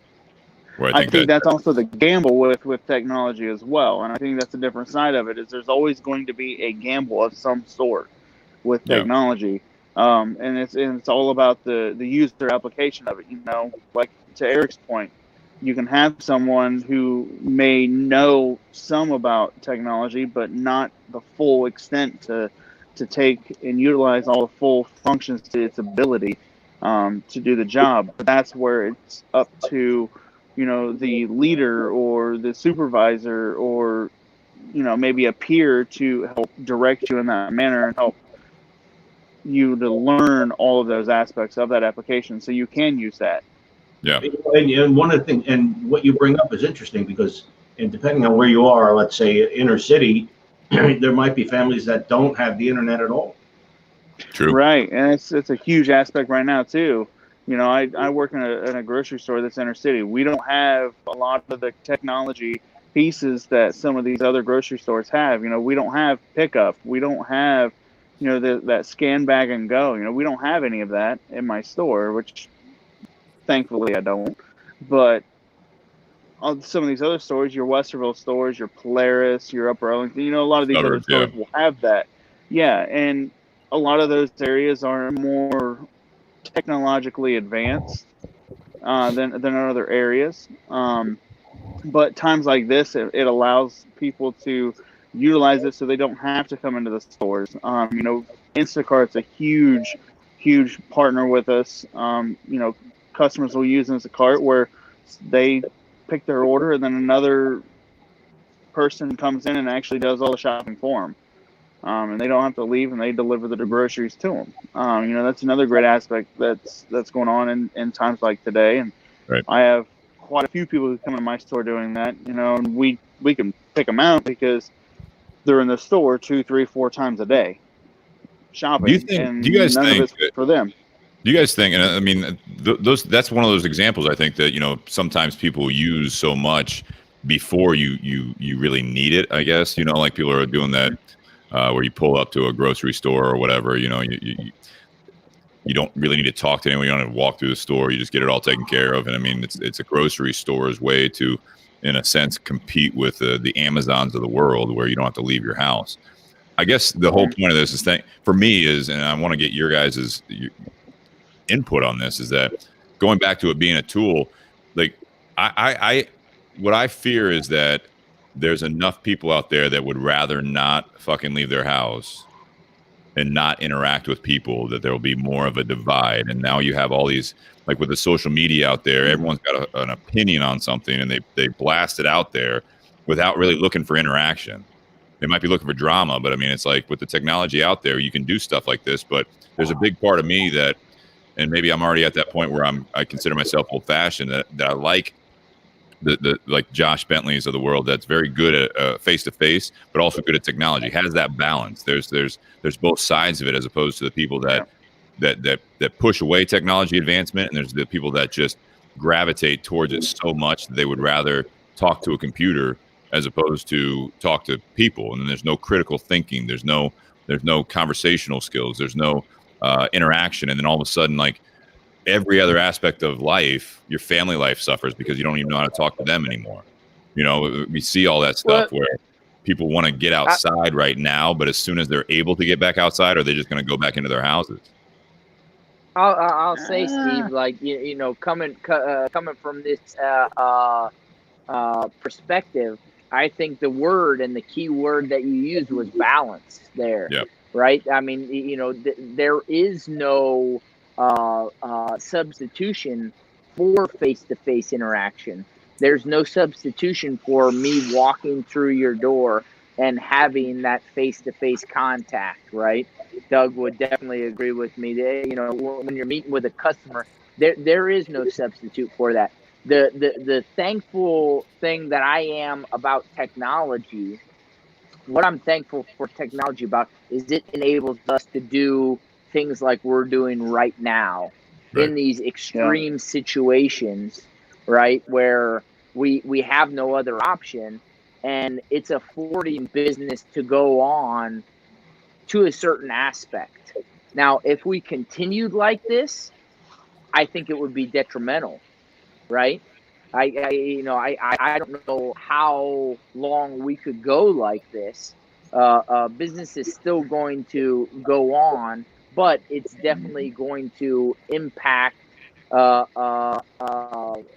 those relationships, those face-to-face relationships, to where if this whole thing wasn't going on and we weren't in such an extreme situation, I would not be able to do what we're doing today on a day-to-day basis, right? I wouldn't be able to have the business that I've had. I wouldn't be able to win the awards that I've won. I wouldn't be able to have had the accolades that I've been able to receive had I not had that face-to-face interaction, and had I not had the walk through the door and the relationships that I've been able to build.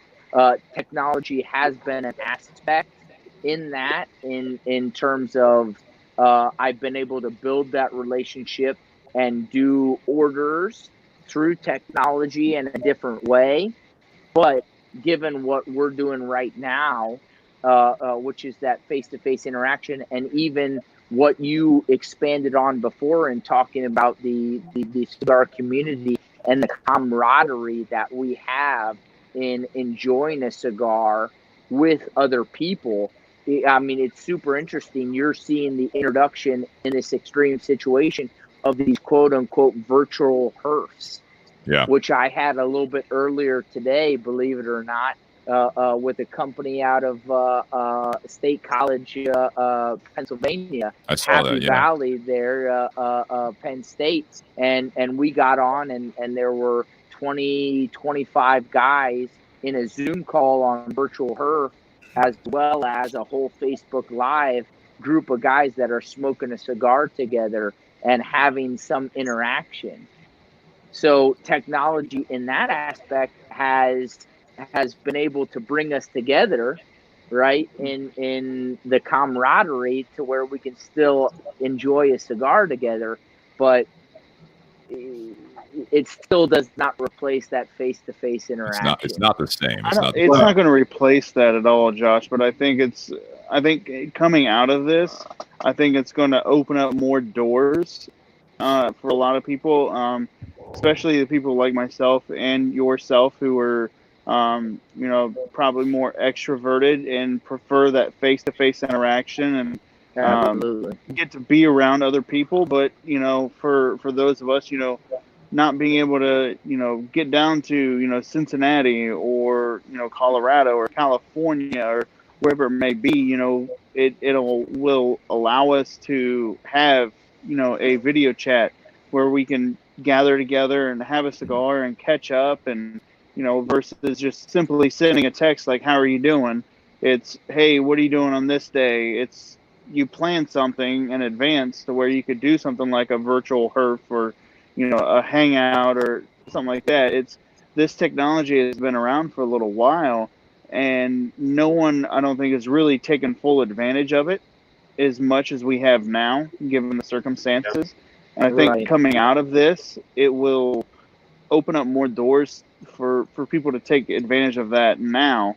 But I also think that those of us who prefer that face-to-face, actual personable interaction, coming out of this, we will still thrive for that. And I think the longer that this goes on, the more the people like myself and you, Josh, and anyone else who is, a little more extroverted will have that itch to want to go out and interact with people. And, I double-edged sword. I still get to do that on a day-to-day basis with going to work. From 6 but at the same time, but at the same time, I have to be extremely cautious about what I do and how far away I am from people and things like that. But I still get to have that somewhat interaction with it. But I think coming out of it, you'll see a lot more people. They'll kind of have that cabin fever where they'll want to come out, get out, go do something, interact with people. But I think with everything going on, it'll definitely allow us to utilize this technology more than we have in the past. I think you're going to see we haven't touched on it much, but what Eric does. Yeah, I was going to get to Eric. Eric's business is brutal when it comes down to the customer interaction. What he does, he's on the back end of it, but the people that work at his company and what they deal with and the turnover rate in that business is pretty rough. Because it's call center stuff, and nobody likes calling into a call center, and nobody likes working at a call center. It is a brutal thing. You could. I don't want to take away. I was going to go to Eric because I don't want to take away from anything, and we lost Josh here. I don't want to take away from everyone thanking the people that are on the front line, right, in this situation. But I'm curious with Eric, do you have a sense of pride? I feel like that is an area where people are not really throwing the appreciation in all the things that are going on right now. They're not showing the appreciation for what level of pride that, like Doug, you and Eric, but Eric, everything that you've been doing in your life leading up to this point has all been really, technology based as far as improving and being able to push clients and customers and even friends to get to a point where it's like, let's rely a little bit on technology as that tool. And now everyone talks about, and again, rightfully so, the nurses and the front line and the people that are essential workers, in your industry, Dustin, as well. The one thing I haven't seen, though, is anyone crediting the fact that the backbone of what makes all this possible is everything we're talking about right now is people like Eric and Doug, but that are making all of this actually possible to exist and stay at home. So that's a post that I want to see is, thanks to all the IT people out there, the inventors, all the shit we're talking about, someone should be thanking you guys, because I think you guys should have a very, very strong sense of pride that all of this stuff anyone wants to talk about is like, why don't we have enough masks? Why don't we have enough of this? Why, let's thank the people that are front line. Absolutely. But there's the actual nuts and bolts of making sure all this can happen that no one has thrown any gratitude that I've seen to the manufacturers, to the IT people. So it's kind Eric, of do you have Doug, right on that?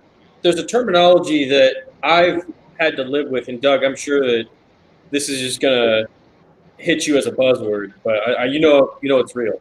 That is like the biggest part of my resume, honestly, and that is business continuity.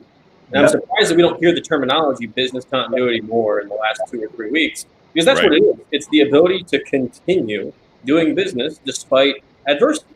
So part of what I do is disaster recovery and business continuity planning.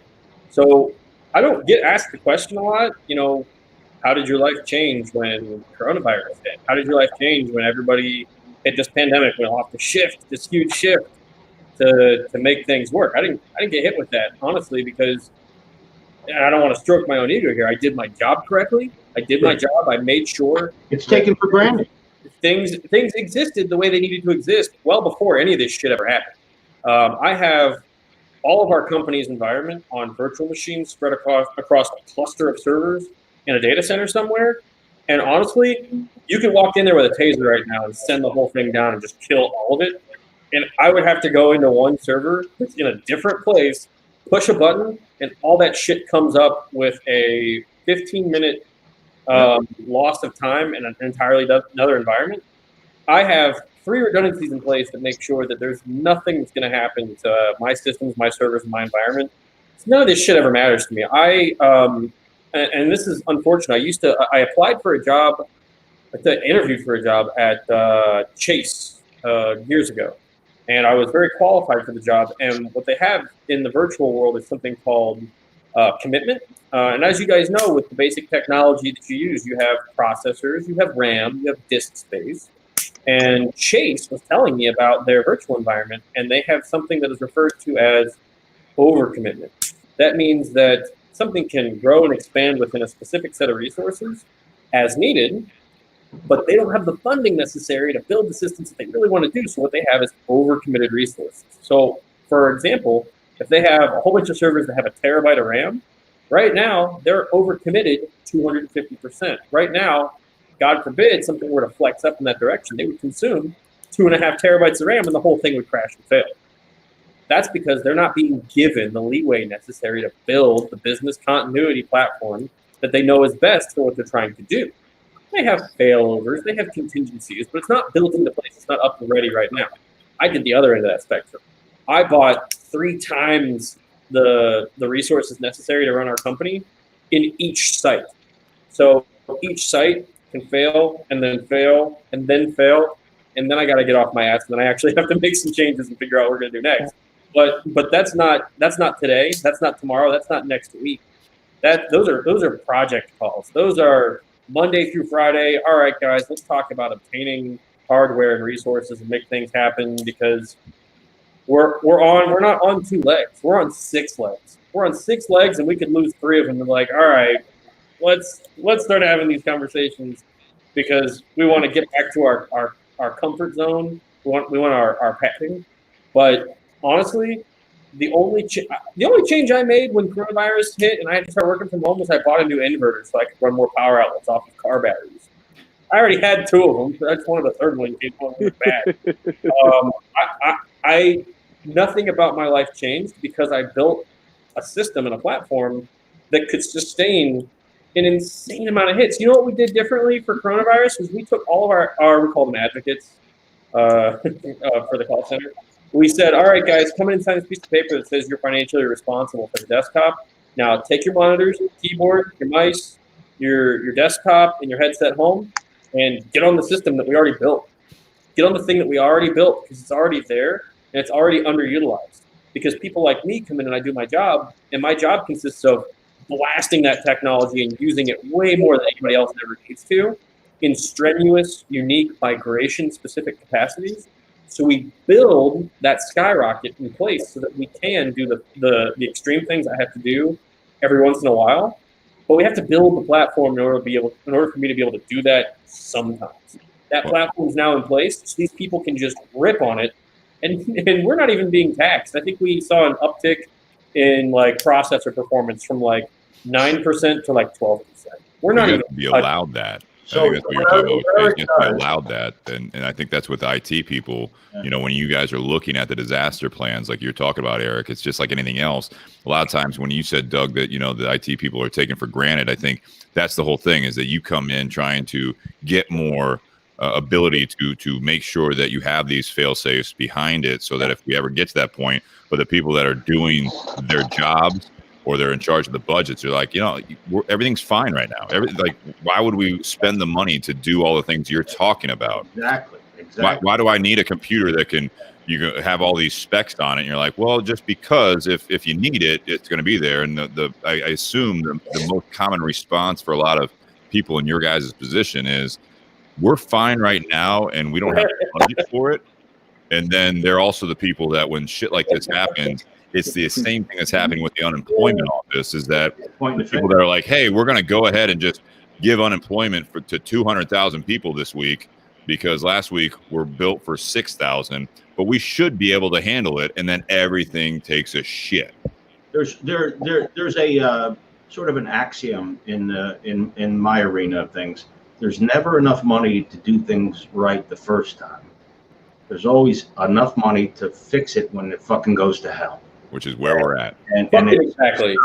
because it is brutal, right? You talk to people about things and you're like, here's how you should do it for redundancy, for, the worst possible situation.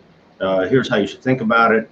And it's like, well, we only want to spend this much. We're going to try to keep a thin budget, because somebody's getting bonused on how little money they spend. That's right. And then down the road, everything goes to hell. And now it's your job as the sales guy and the support guy to make that person who fucked up the decision, make them look good because everything's gone to hell. Well, that's kind of why I made the comment that I made on the comment section. Is a lot of people that are not in IT, they don't like to deal with IT. They don't want to deal with IT until something goes wrong. Yeah. As soon as something goes wrong, they're like, hey, why'd this fuck up? Like, why aren't you doing your job? Yeah, right. And it's like, no, they may have been doing their job. It may have been someone above them that didn't let them do it the way they wanted to. Like Eric was talking about, Eric built his system to where, a ton of shit would have to go wrong in order for their system to crash. But no one likes dealing with IT until they have a problem.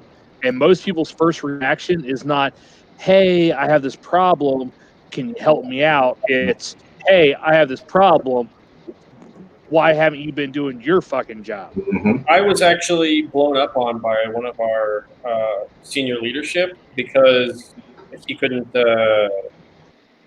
how do we put this nicely? He was struggling with a task at hand. We'll leave it there. But he didn't handle it gracefully, and that's not what I want to talk about. But what he said was, as he stormed out of the room, made a huge ass of himself, and said, you know what? This is like going to the fucking dentist working with IT.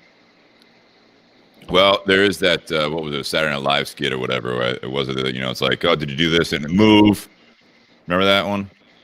Does anyone remember that skit where it was an IT person? I think it was Saturday Night Live, and it was like one of those things where it's like, there is there's some IT people that will also make the salespeople or the management, the other people doing other aspects of the job, which also is the reason that the IT people want to be there.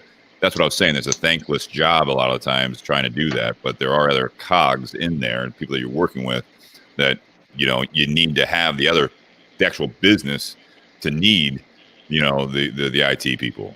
Because if you're just building a bunch of stuff and no one's selling anything and there's no money coming in, obviously you don't need it for anything. But there's a point that I think that sometimes that IT people do have that. And Eric, you and I have talked about this in depth over the years, that without those people skills, again, with the IT people, when your computer goes down or when there is something that's going on, even like a smaller thing like Nate's talking about, as soon as you call the IT person in there, there's enough IT people out there that don't have the people skills to be able to not only approach them with this, but it's almost like an I told you so attitude every time.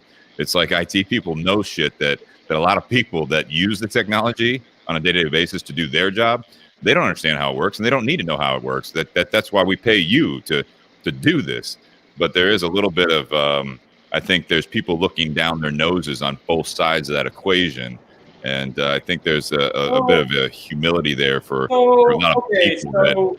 I'd like to dispel a rumor really quickly, because that is, respectfully, that's not entirely accurate anymore. That used to be incredibly accurate, but when it comes to expectations of the non-IT workforce, we say this all the time. We don't even fight the arguments anymore. We look at people and we say job description. Yeah. Because you pull up anybody's fucking job description, like, number one, you don't give a shit about what your actual job duties are.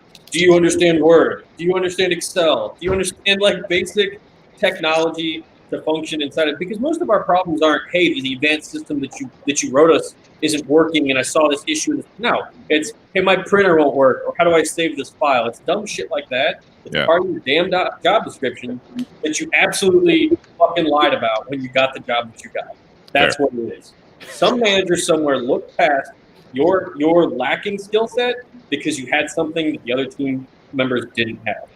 So yeah, we're pissed, but we're pissed because you're not meeting the bottom level of expectations. We don't want you to understand how to write Exchange servers and scripting. We don't ask you to do any of that stuff.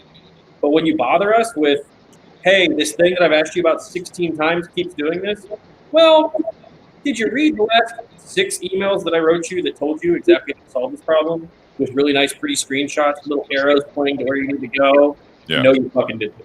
No, you didn't, because you're lazy and you want us to solve your problem for you. No, they rely on you as the panic button. Yep.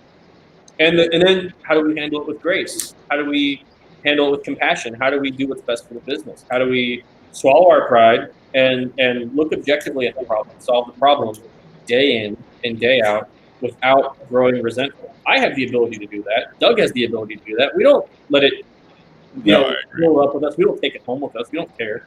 It doesn't matter. But there are a lot of people in the industry that don't have that objectivity. They can't look through the company lens. They're looking through the personal lens, and they don't handle it gracefully.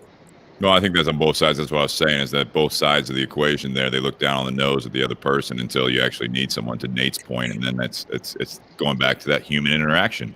You're right back at that balance where it's like, we're going to use this as a tool, but you also have to know how to listen to what I'm saying so that we don't have these problems on a day-to-day basis. I don't need to show you how to find the server printer in the printer room on a weekly basis, because I showed you this is what it's called. And so when you email me or call me into your office just to say, how do I print this document? It's like the same way you did last week. Did you try this? No, I didn't do that. You show me again. Senior VPs, leadership, pulling me. I'm a systems engineer. I'm a senior systems engineer. I don't handle help desk tickets. I'm not even a part of the system that the help desk tickets are on. I get pulled aside, totally like off the grid, from senior leadership saying, hey, here's this dumb problem. Can you help me out? Sure. It takes me 3 seconds. They don't want to learn. They don't care. They want me to come in, fix the problem, and have me walk away. Yeah. And there not be an educational aspect to that. And that's fine, because they ask me only when it's broken. So they don't give a shit about learning, because their job is to make sure that other people are actually learning. So they have to come in, fix a thing, walk out. I'm gone. There's no static about it. But as soon as it's the middle level people or the lower level people, it's all about, I can't do my job until you help me. I'm powerless. And it's like, are you? I equate the IT people in this situation. Not only is it a thankless job until you actually need them, but again, I think in this situation, you guys have not been thanked enough for the ability to do what we're doing tonight and every other way. I mean, there's every day right now. It was like Doug, you said, it's taken for granted. Absolutely, all the inventors, all the people that support all of these inventions that we've had in the tech world that make this world be a global economy and make it all work. It's very thankless, but I compare you guys to a mechanic anymore.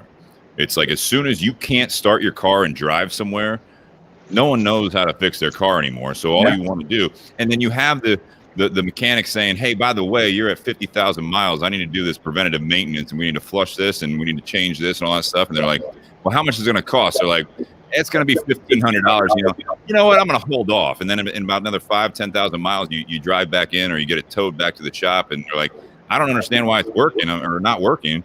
And you're like, well, it's because we didn't flush your transmission fluid. It's because we didn't change this filter, because you didn't want to spend the money on it.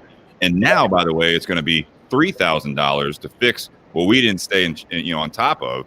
I look at you guys as the mechanics for the fucking world at this point. Well, and for me, being in this business for 30 years, I learned really quick that I didn't want to be, because I did it for a long time, dealing with end users.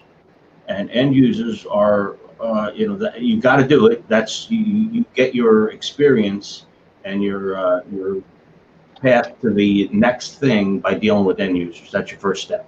Yeah. And that's what my son is doing right now. And oh man, he comes home every day with this look on his face. But and sometimes he takes this shit a little personal, and I have to step him down. But I'm lucky in that I'm dealing with guys like Eric, who are savvy. They're smart. They understand. And the problem is that sometimes they're hamstrung from up above, and that's brutal, because eventually they get stuck in this position where things aren't going properly or whatever according to someone's expectations, because the right things weren't done because of a few dollars. Absolutely. And I think this is the time, Eric, and you can build this into your. I think we need closing remarks here for part 2 here. So Eric, if you want to lead us off, and then we had someone. Actually, I had someone.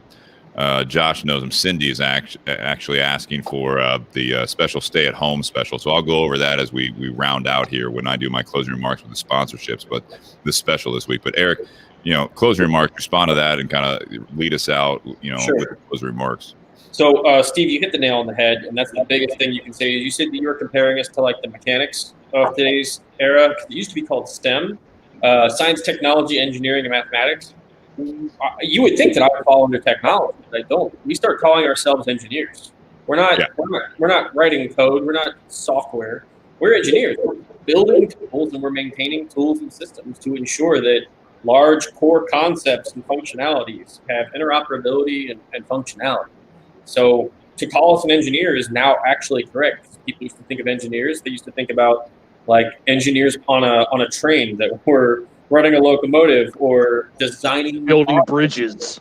Yeah, building bridges, exactly. People that were using physics and mechanics to make things work. No, we are doing anything and everything at our disposal to make the needs of the companies and businesses met. There is no limitation as to what we consider is the path forward.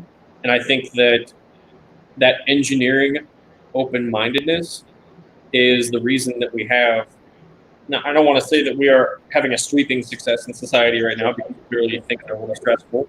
But if we had the same pandemic 40 years ago, we'd be fucked. We'd be absolutely fucked. And right now, we're not, because people like Doug, people like myself, are willing to take whatever the needs are, think open-mindedly, and implement things that we can at least say before the need arises, these things will work. Not only will they work, they'll work in ways that you don't even know that you want them to work yet. Right. And so long as we do our due diligence, research, and implement any potentially conceivable threat, opportunity, position to have on something, if we can understand the potentiality of business direction, we're able to deploy these things that you're saying, thank God for technology. Well, thank God for the people that are willing to put in the technology, because the technology can exist so long as people are asking for things to try to exist. And that's the reason why we're even as far along as we are.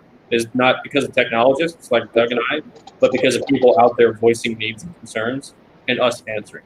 No, I think that's a great point. I mean, that is absolutely spot on, in my opinion. Anyone else want to chime in? Closing remarks here, Doug? Yeah. So I don't look at myself as my title is an engineer, but I'm more of a solutions architect. I don't tell people what to do. My goal is to understand their issues and then try to help them with provide a solution. I can't always provide the solution, but I can at least give them ideas to get where they need to get. Typically, they're not talking to me if what I offer isn't what they need. But that's the hardest part for most people is listening. Yes. And for me, that's what I do. I get on the phone with a customer, or I have a meeting with a customer. If I'm talking more than the customer, I'm fucking up, because the customers and their needs are what's important. So that's all. That's what it's about for me. Tell me what you need. I'm going to tell you what I think might work for you, and we'll go from there. Yeah. I'm not looking to pay for college tuition based on what I can sell you. Josh? But Yeah, I mean, Steve, I think that you hit it when you said, that you don't think that we've thanked these people enough. And rest assured, I'm definitely thanking all of our engineers and IT founders on what they've been able to provide in this time. That has made my job not only easier, but the ability to do my job. So thank you, a big thank you to everybody who has done that and went before us. It's just awesome to be able to hang here with you guys and do what we're doing today. Because of technology, right, and the ability to do this. So I'm thankful to be able to do that and to continue on and have these style of quote unquote events, right, that we're able to hang and have this camaraderie that would more or less, I think, just be, watching you, Steve, from the garage, as great as it would be just to watch you, that we're able to hang remotely and do what we do. So thank God for technology. It's afforded us a lot, and appreciate everybody who's made that happen. Absolutely. Nate? So one of the things I was thinking about when we were talking about thank God for technology, I remember, Steve, when you posted the topics post on the community page. So you were asking for people to make comments of, give ideas of topics to talk about in episodes to come. And some of the times when I saw people mention technology, it was always in a negative aspect. Right.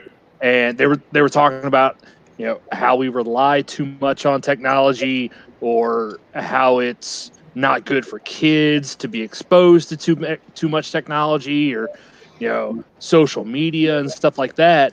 But then all of a sudden we have an issue like this where we're all quarantined, supposedly we're all quarantined, and we're supposed to stay at home.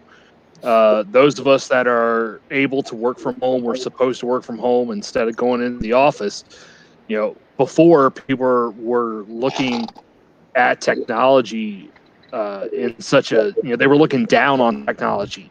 They were glaring at it because they're like, oh, technology has just ruined how we communicate with people.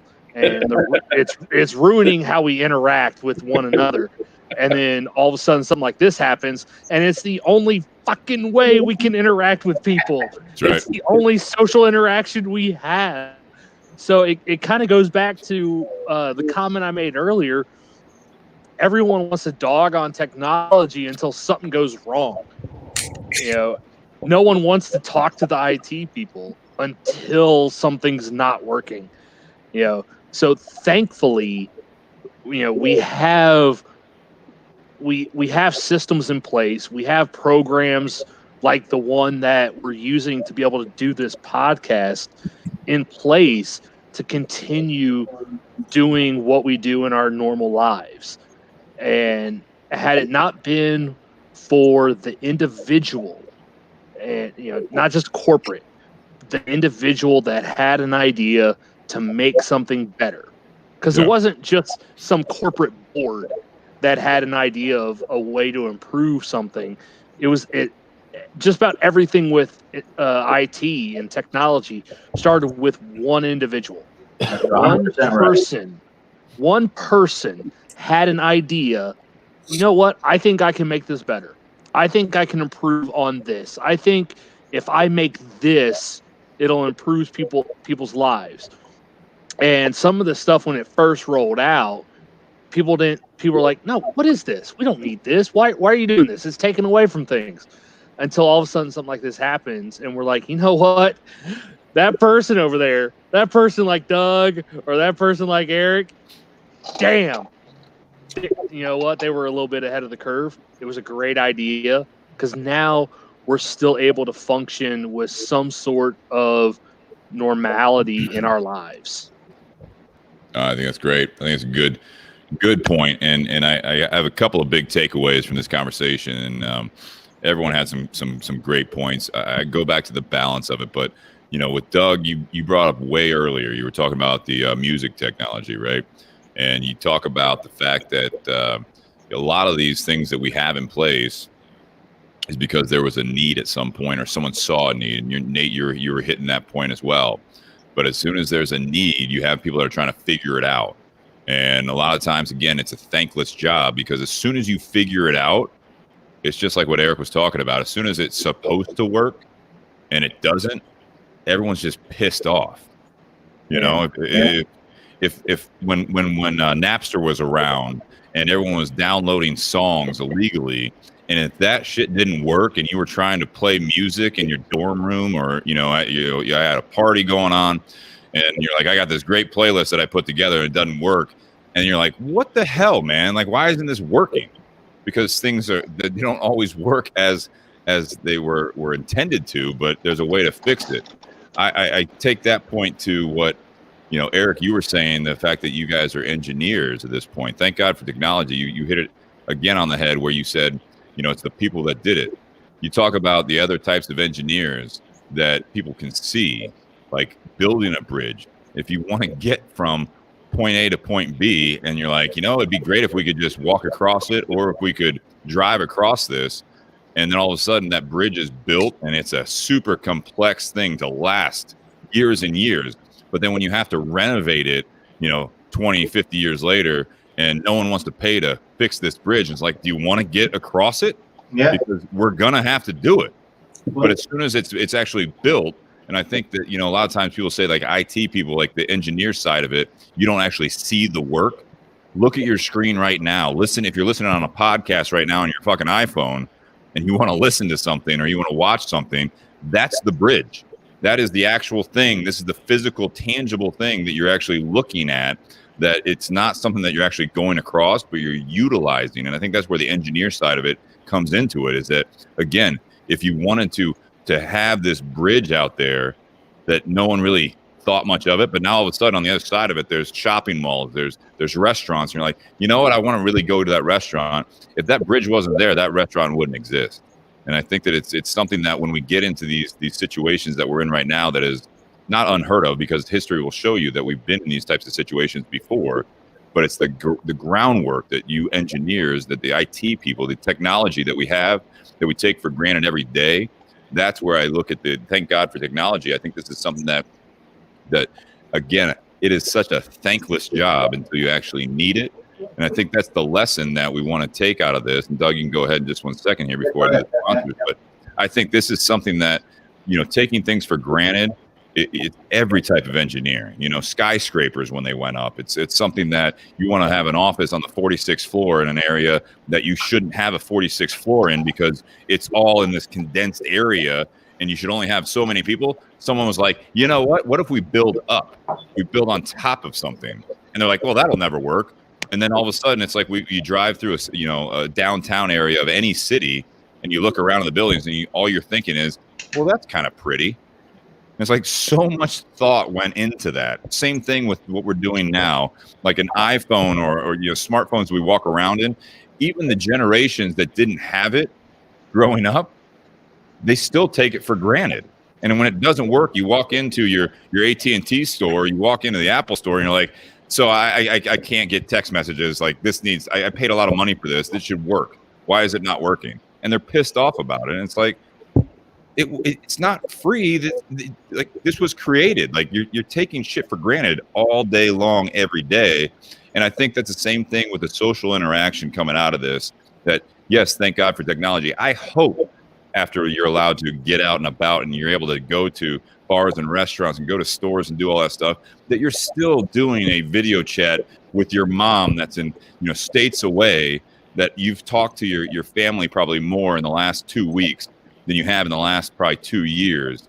Continue this behavior in a sense that you're utilizing the tools that all of these people have that have created it and maintained it and look to the future, that all you do is wake up and you look at your Facebook page before you get out of bed, and you just, if it stopped working, people would lose their mind more than they are right now with the coronavirus going around, because they can't check their Facebook feed because it should work.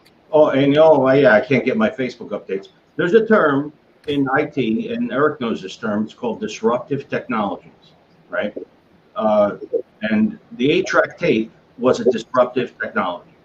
The cell phone, somebody thought to put a camera in a cell phone, and it killed camera sales, right? Now, nobody buys cameras, right? Everybody's got a camera on their phone, right? Voice over IP, network-based telephony, disruptive technology. No one is buying these gigantic phone systems now. It's all run on the network.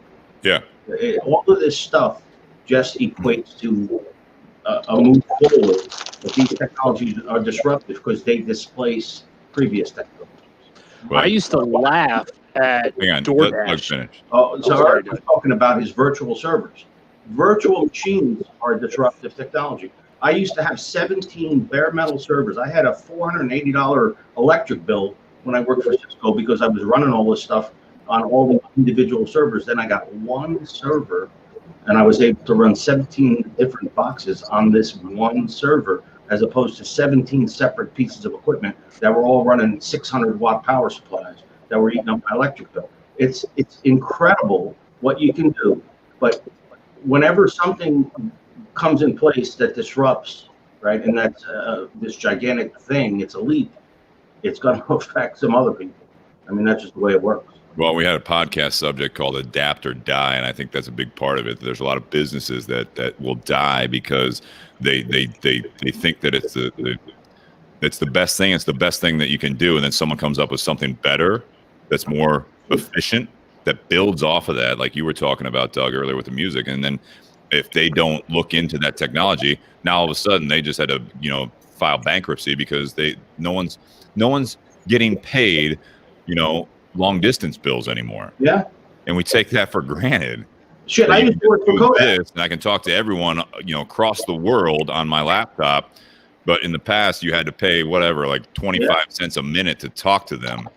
And people were banking that. And then all of a sudden they had to adapt because their margins were down because no one's calling long distance anymore.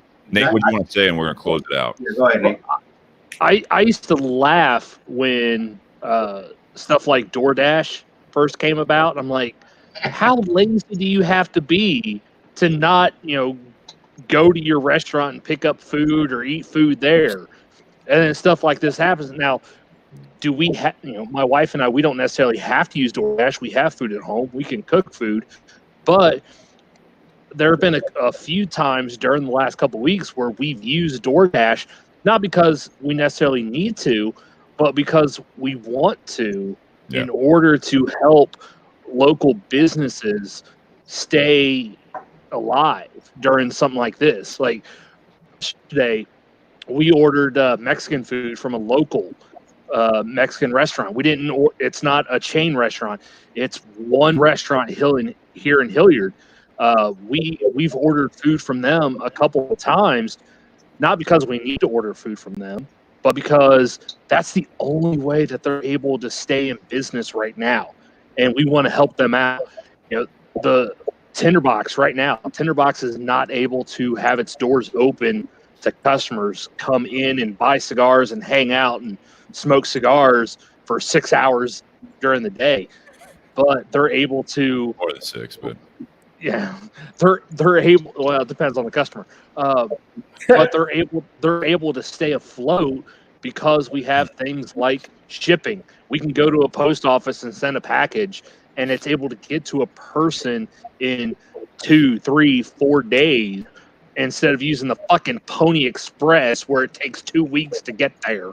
Right. Like, I mean, so we sometimes we sit there and laugh at technology until either we need to use that technology or there are other businesses we care about that are solely reliant on that technology. Well, I think you hit it on the head again with taking things for granted. You want to be able to go to that Mexican restaurant once every couple months, and when they go out of business, you're like, I don't understand how they went out of business. I mean, like, it's because no one there went there twice a year. No, not you guys, but it's like people wanted to be there, but when this situation happens, they're just like, we're going to buckle down, we're going to take care of ourselves, and we come out of this type of situation, and all of a sudden it's like, well, I don't understand why this restaurant closed down. Right. Like, this is crazy. Like, they've been there for years. And it's like, yeah, because people stopped shopping there. You just expect it. You take it for granted as well. So Avi has a good point. He says, give us the deal so Josh can go to bed.